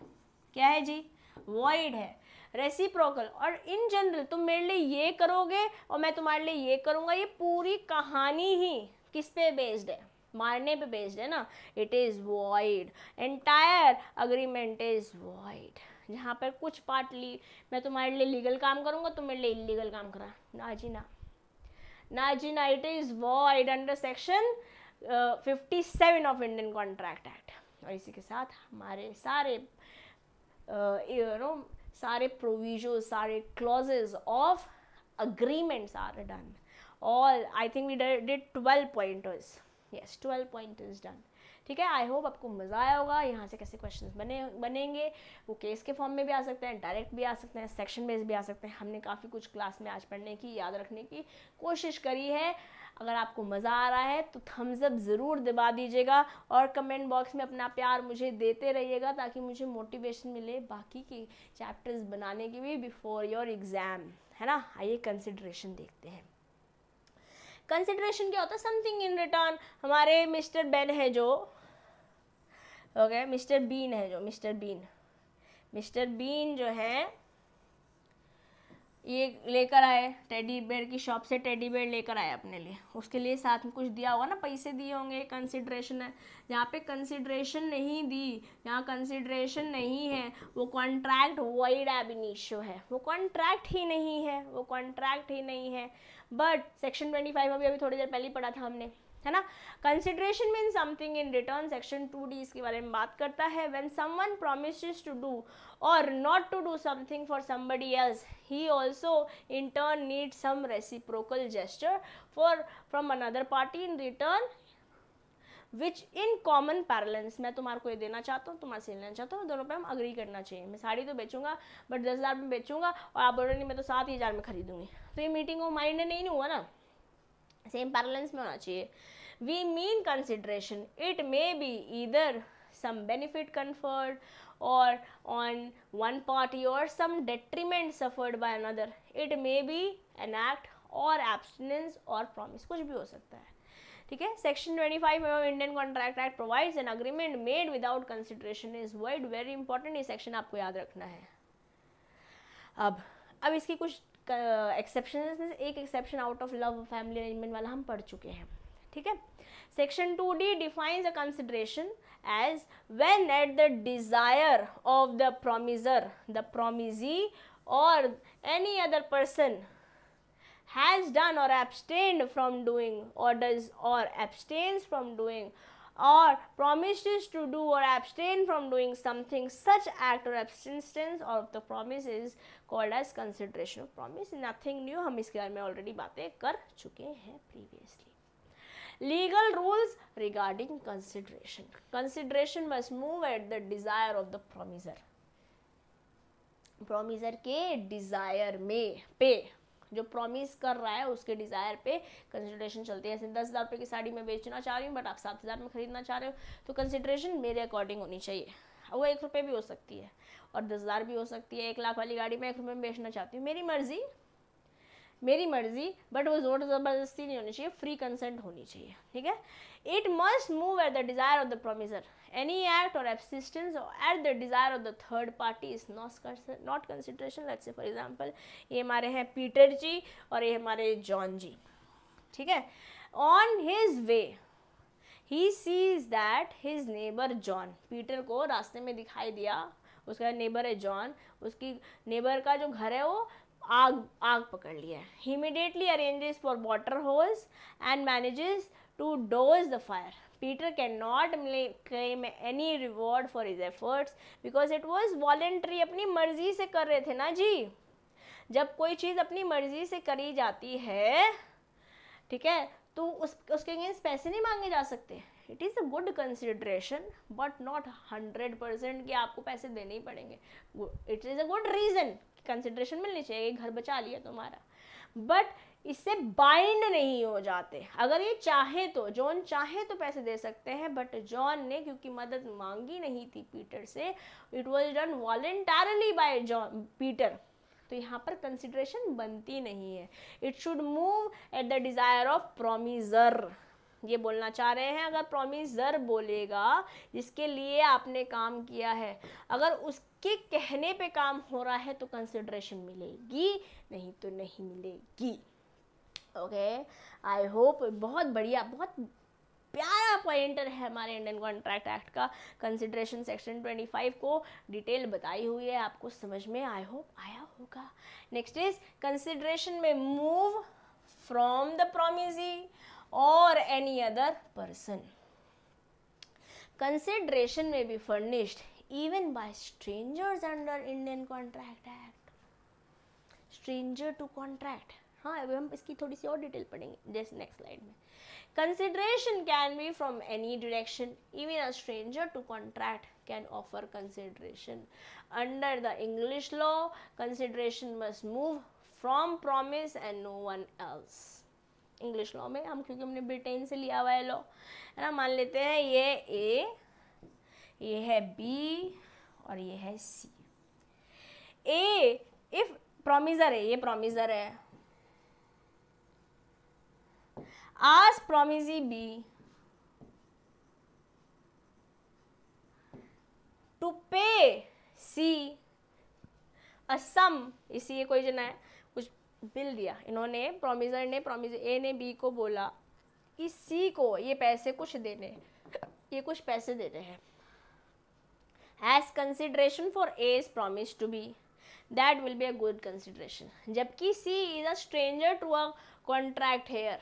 C is a stranger to a contract here, but still he can sue. Still he can sue क्योंकि इन्होंने तो इन्हें पैसे दे दिए ना, इन्होंने इन्हें पैसे दिए ताकि ये इन्हें आगे दे पाए.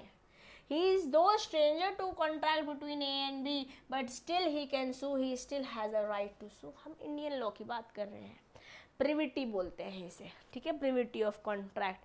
आइए इसको थोड़ी देर में अभी समझेंगे, नेक्स्ट एक दो स्लाइड के बाद. पहले इसको समझते हैं.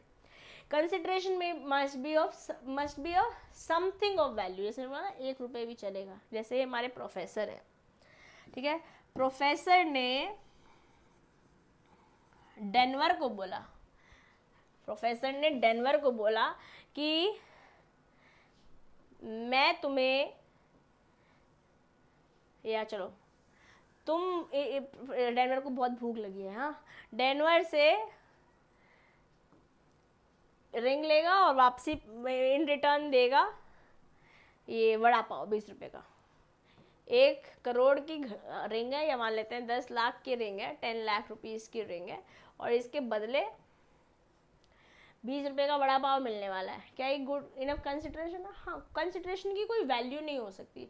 It has to be as per the promisor, और जैसा प्रोमिजर बोल रहा है, बट प्रोमिसी को अग्री करना पड़ेगा, तभी तो एक अग्रीमेंट हो ना. म्यूचुअल अग्रीमेंट पे आएंगे, म्यूचुअल अग्रीमेंट पे आएंगे और वो एनफोर्सेबल होगा तो कॉन्ट्रैक्ट भी बन जाएगा. One of the important thing to notice about consideration is that consideration need not be adequate. और कुछ भी रुपये हो सकती है, कुछ भी इन रिटर्न हो सकता है, ठीक है. एडिक्वेट होना ज़रूरी नहीं है. इस पे केस लॉज हैं, आप ग्रेजुएशन में पढ़ेंगे, बट हमारे कोर्स में नहीं है, CMA फाउंडेशन में नहीं है.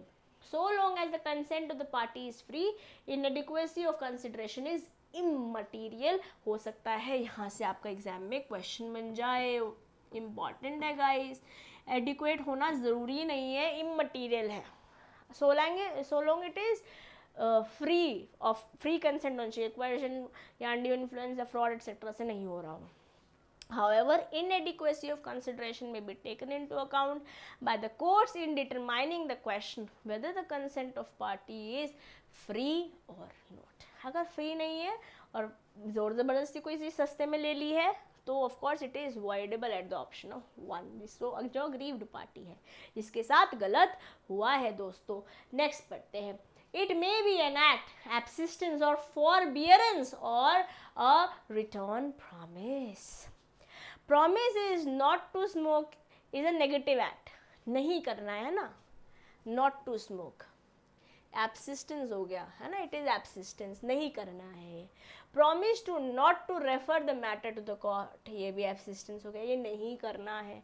Promise to perform at the wedding anniversary और birthday party, promise to do, ये कुछ करना है तो वो to do हो गया, और नहीं करना है तो absistence to do हो जाएगा. Simple guys.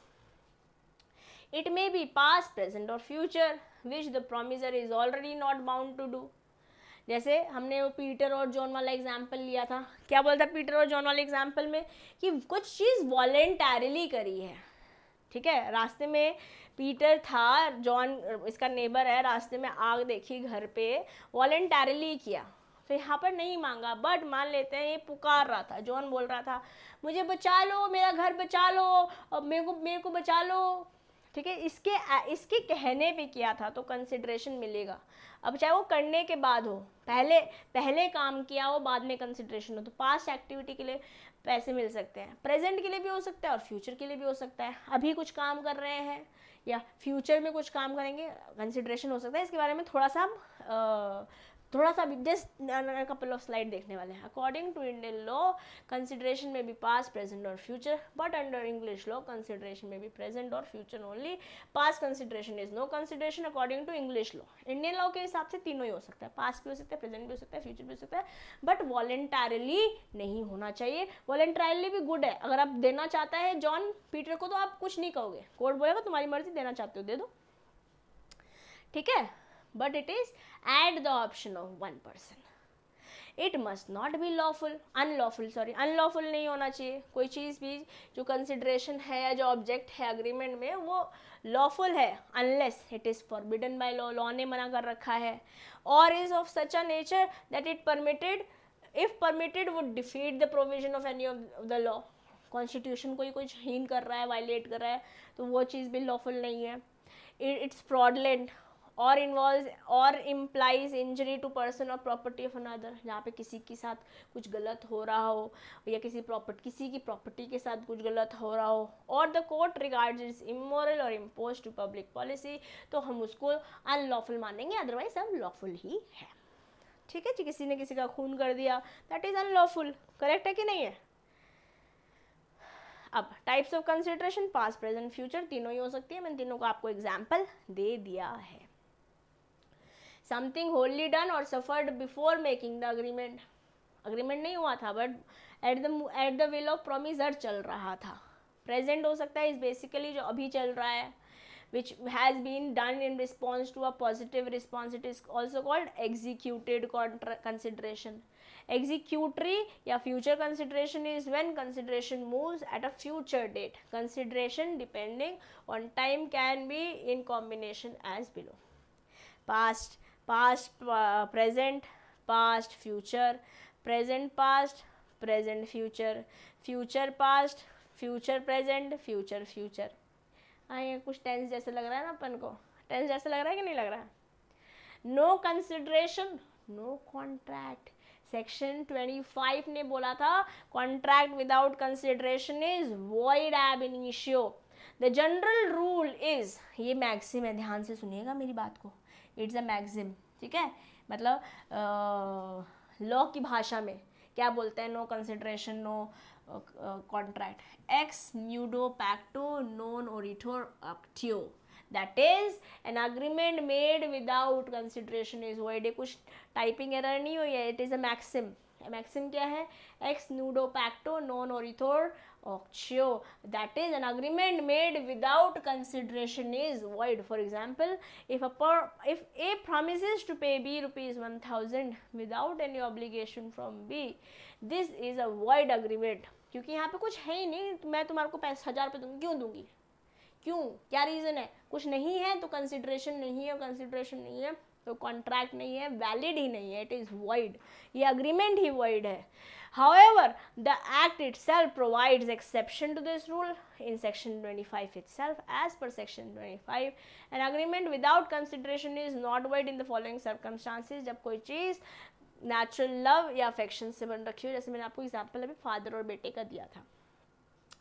Promise to compensate for voluntary service, voluntary service जैसे पीटर और जॉन के बारे में बात हुई थी। Promise made to pay at a time barred debt, इस समय के अंदर देना पड़ेगा, ठीक है, इस टाइम के अंदर ही देना पड़ेगा। इसका थोड़ा सा एग्जांपल अभी समझेंगे। कंप्लीटेड गिफ्ट के लिए कोई कंसिडरेशन नहीं है। क्रिएशन ऑफ एजेंसी, इसका एग्जांपल देखेंगे। कॉन्ट्रैक्ट ऑफ गारंटी, इसका एग्जांपल देखेंगे, और एमिशन का भी एग्जांपल देखेंगे। बस गाइस आइए आगे बढ़ते हैं।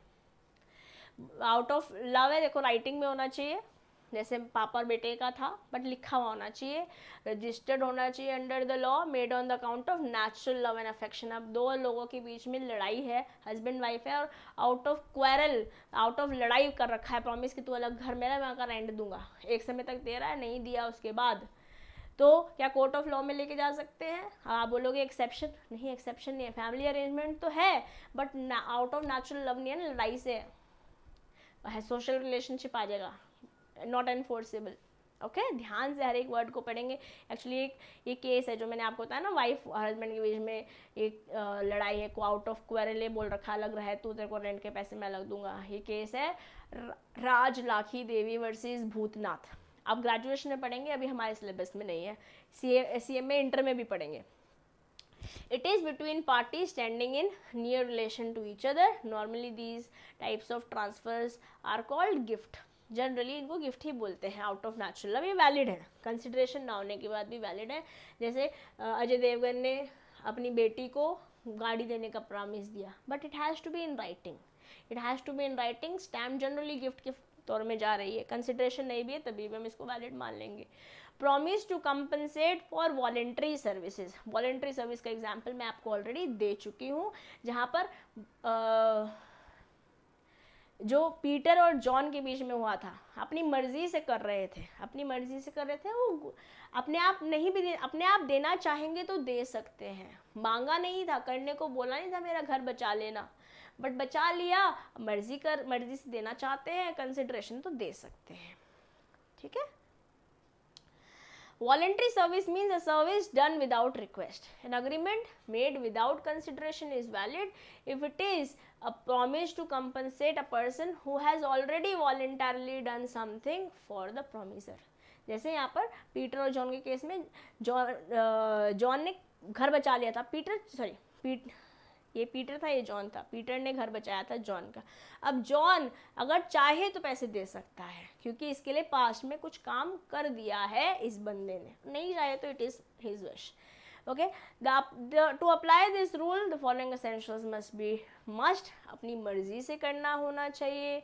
The service should have been done for the promiser, जैसे जॉन के लिए किया था पीटर ने।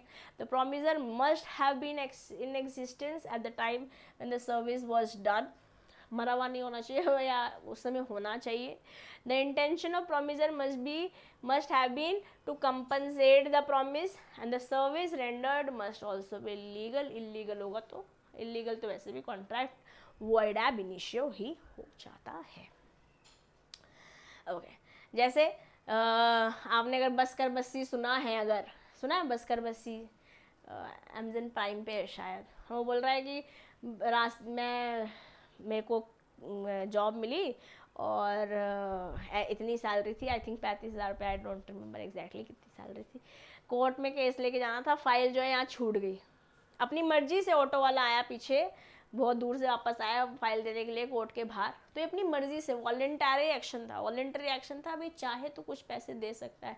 जैसे मेरा एक बार फ़ोन खो गया था, फ़ोन क्या हुआ, गाड़ी स्कूटी इसमें ऑटो में ही रह गया, पुणे में रहती थी मैं, एक्सेंचर में उस समय जॉब करती थी, बात हाथ में काफ़ी सामान था, फ़ोन जो है वहीं पे रह गया। अब बाहर आके याद आया फ़ोन ही नहीं है, और वो बंदे को फ़ोन कर रही हूँ, फ़ोन नहीं उठा रहा है वो। अब मुझे एक तो लग रहा है कि फ़ोन चोरी हो गया, बट वो बंदा वापस आया मुझे, he went, I think it was quite late, 9 साढ़े 9 बज रहे थे। वो ऑटो वाले रिक्शे वाला भैया, थैंक टू हिम, उसने मुझे वो आके दिया, अपनी मर्ज़ी से दिया है ना। अब मैंने अपनी मर्ज़ी से कुछ उनको एज अ टोकन दिया, अगर वो नहीं भी देते मुझे या मैं नहीं भी देती तो वो मुझे कोर्ट ऑफ लॉ के पास नहीं लेके जा सकते थे, वो नहीं लेते, वो चोरी कर लेते, तो ऑफकोर्स खैर मोबाइल ट्रेस करना बहुत डिफ़िकल्ट है, इतने मोबाइल चोरी होते हैं, है ना। बट वॉलेंट्री एक्शन था, वॉलेंट्री में देना चाहती थी, मेरे लिए हुआ था एज अ प्रॉमिसर, तो मैंने दे दिया। Okay, promise to pay time barred debt. Time barred debt जैसे for example A owes B ₹1,000 but the debt is barred by limitation act. Limitation act में क्या होता है कि एक एक्ट है लिमिटेशन एक्ट, उस एक्ट में बोल रखा है कि अगर आप with in this period court of law में चले गए तो आपको पैसे मिल जाएंगे या कोर्ट आपको हेल्प कर देगा। अगर मान लेते हैं आपको मैंने उधार दिया आज और आप 5 साल बाद, 10 साल बाद, 20 साल बाद जा रहे हो कोर्ट के पास, कोर्ट बोल रहा है मैं आपकी हेल्प नहीं करूँगा, मेरे पास और बहुत काम है करने को। अचानक से आपको याद आ रहा है, पीस भी इससे ख़राब हो रहा है, पुरानी बातें आप लेकर आ रहे हो, ठीक है, उस पर इंटरेस्ट जोड़ रहे हो, we can't do anything about it. तो generally limitation act 3 years to 12 years बोलता है, किसी किसी केस में 30 ईयर्स भी है, बट वो हमारे कोर्स में नहीं है, हम टेंशन नहीं लेंगे। CS वाले बच्चे पढ़ते हैं उसको CA फाइनल में, और आपका भी पता नहीं, क्या पता कोर्स कब चेंज हो जाए, इसलिए छोटी बात हम अगर बात करें तो सुन लो। ए ने बी को 1000 रुपये देने थे, टाइम बार्ड था, मतलब एक समय के अंदर देना था। A signs a written promise to pay ₹500 on the account of debt. Solution, the promise will be valid and binding without any fresh consideration, क्योंकि कुछ part of the money is given. क्या होता है लिमिटेशन एक्ट के अंदर, मैं बताती हूँ, देखो क्या होता है। जैसे बोला है 3 ईयर्स के अंदर पैसे देने हैं, ये ट्रांजैक्शन हुई 2020 में, तो 21, 22 और 23, तो मान लेते हैं जून के महीने में हुई थी यहाँ पर, तो ये जून के महीने में ख़त्म हो जाती है। ओके, मान लेते हैं 30 जून को था या 29 जून को, अब मेरा बर्थडे आ रहा है बार बार, 29 जून ही आ गया, 29 जून को ये ख़त्म हो जाती है, 3 ईयर्स ख़त्म हो जाते हैं। बट इससे पहले कहीं पर भी, इस टाइम से पहले कहीं पर भी थोड़े से पैसे, 1000 रुपये में से 500 रुपये दे दिए, it could B 1 rupee also, वहाँ से नया पीरियड स्टार्ट हो जाता है लिमिटेशन पीरियड का। वैसे तो consideration with in the time देना होगा, बट अगर विद इन टाइम नहीं हुआ है तो आपने कुछ एक्शन भी नहीं लिया है, तो आप कोर्ट के पास जा सकते हो। विद इन टाइम होना पड़ेगा। अगर पैसे नहीं मिले, आपको पैसे मिलने थे किसी से, आपने within time period act नहीं किया, कुछ नहीं कर सकते। But part of the payment आ गई है, तो अब नए कंसिडरेशन की, नए लिमिटेशन पीरियड की कहानी शुरू हो जाती है। बैलेंस 500, बैलेंस 3 ईयर्स में दे सकते हैं। ओके, अब a promise by a debtor, a promise by a debtor to pay a time bar debt is also enforceable, but the promise must be in writing. It must be signed by the promisor or his authorized agent. The promise may be the whole or the part of the debt. अब देखो, ये limitation act का मैंने आपको बताया ना, वहाँ पे दो एक्सेप्शंस हैं। वैसे तो टाइम के अंदर देना है, एक एक्सेप्शन तो है कि कुछ पार्ट ऑफ द मनी दे दिया, दूसरा एक्सेप्शन है कि रिटर्न में दे दिया कि मैं आपके पैसे दे दूंगा। वो हो सकता है इस दिन, लास्ट डे भी हो, लास्ट से एक दिन पहले भी हो, तो जिस दिन दे दोगे उस दिन से नया पीरियड स्टार्ट हो जाता है। ऐसे लिमिटेशन एक्ट के 2 एक्सेप्शन बोलते हैं। वैसे तो उसी टाइम पीरियड के अंदर आपको केस लॉ करना होगा जिस पीरियड में लिमिटेशन एक्ट के अंदर लिखा हुआ है। जैसे एक इंडियन कॉन्ट्रैक्ट एक्ट पढ़ रहे हैं, ऐसे एक लिमिटेशन एक्ट भी है। Okay, moving forward.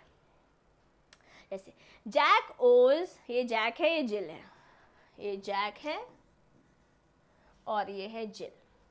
Jack owes to Jill ₹1 lakh. He had borrowed the money 5 years ago. However, he never paid a single rupee back. He signs a written promise to pay ₹50,000 to Jill as a final settlement of the loan. तो अगर 1 लाख के बदले 50,000 ही मिल रहे हैं और वो लिख के दे रहा है, so that is a consideration well taken. Okay, that is a consideration well taken. Creation of agency, agency बोले तो यहाँ पे कंसिडरेशन नहीं भी होगा तो चलेगा। जैसे मैंने, दिस इज़ दिशा, मैंने अपना कोई प्रॉपर्टी बेचनी थी, इस प्रॉपर्टी को बेचने के लिए मैंने एक एजेंट हायर किया, ठीक है। इस एजेंट से मैंने बोला कि सामान, मेरी प्रॉपर्टी बेचनी है।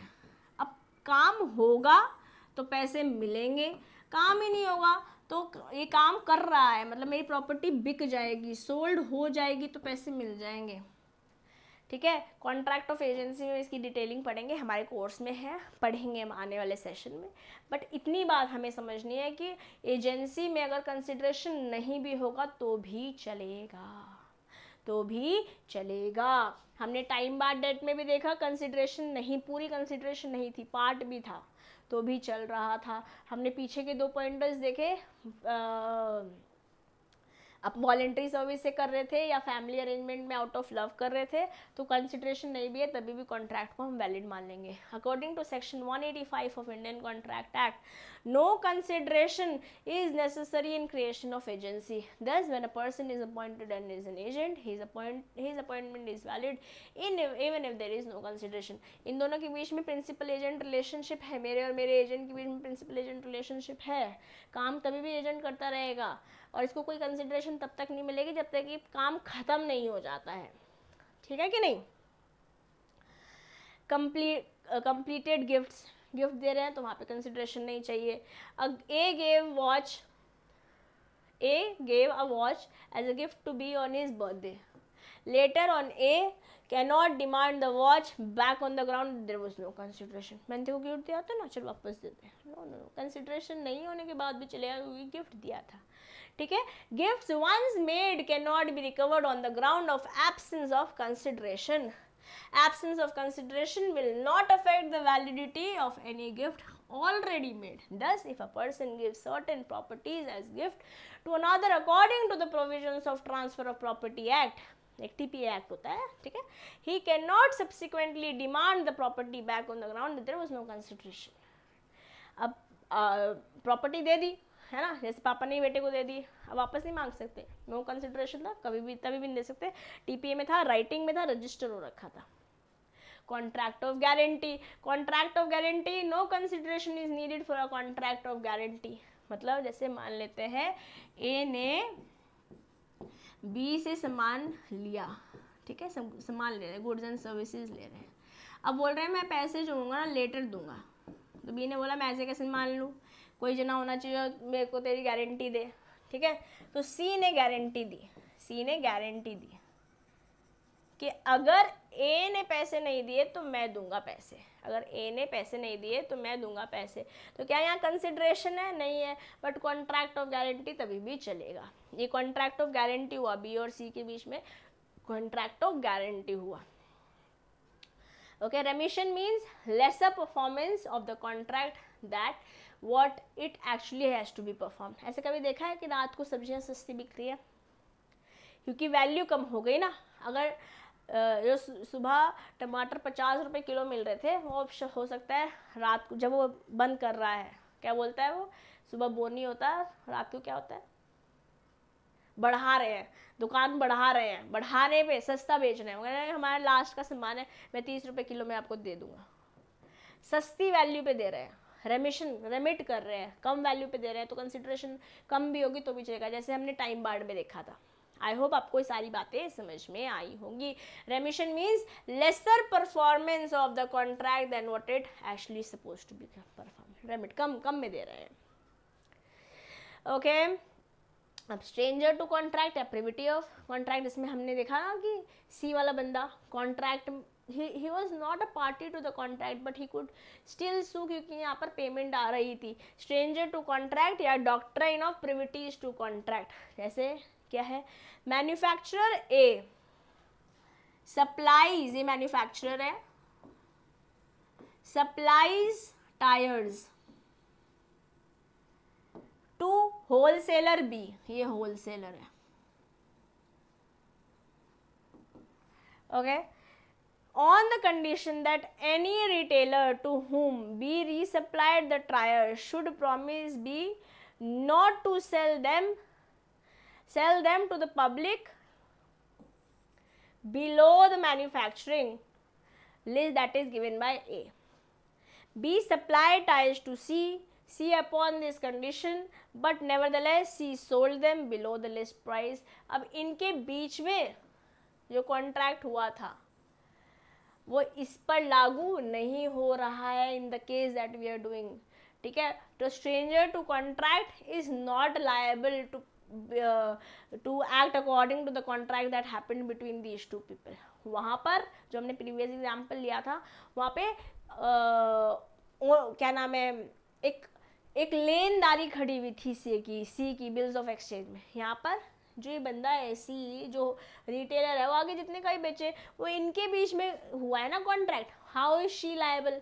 Because she is stranger to this contract.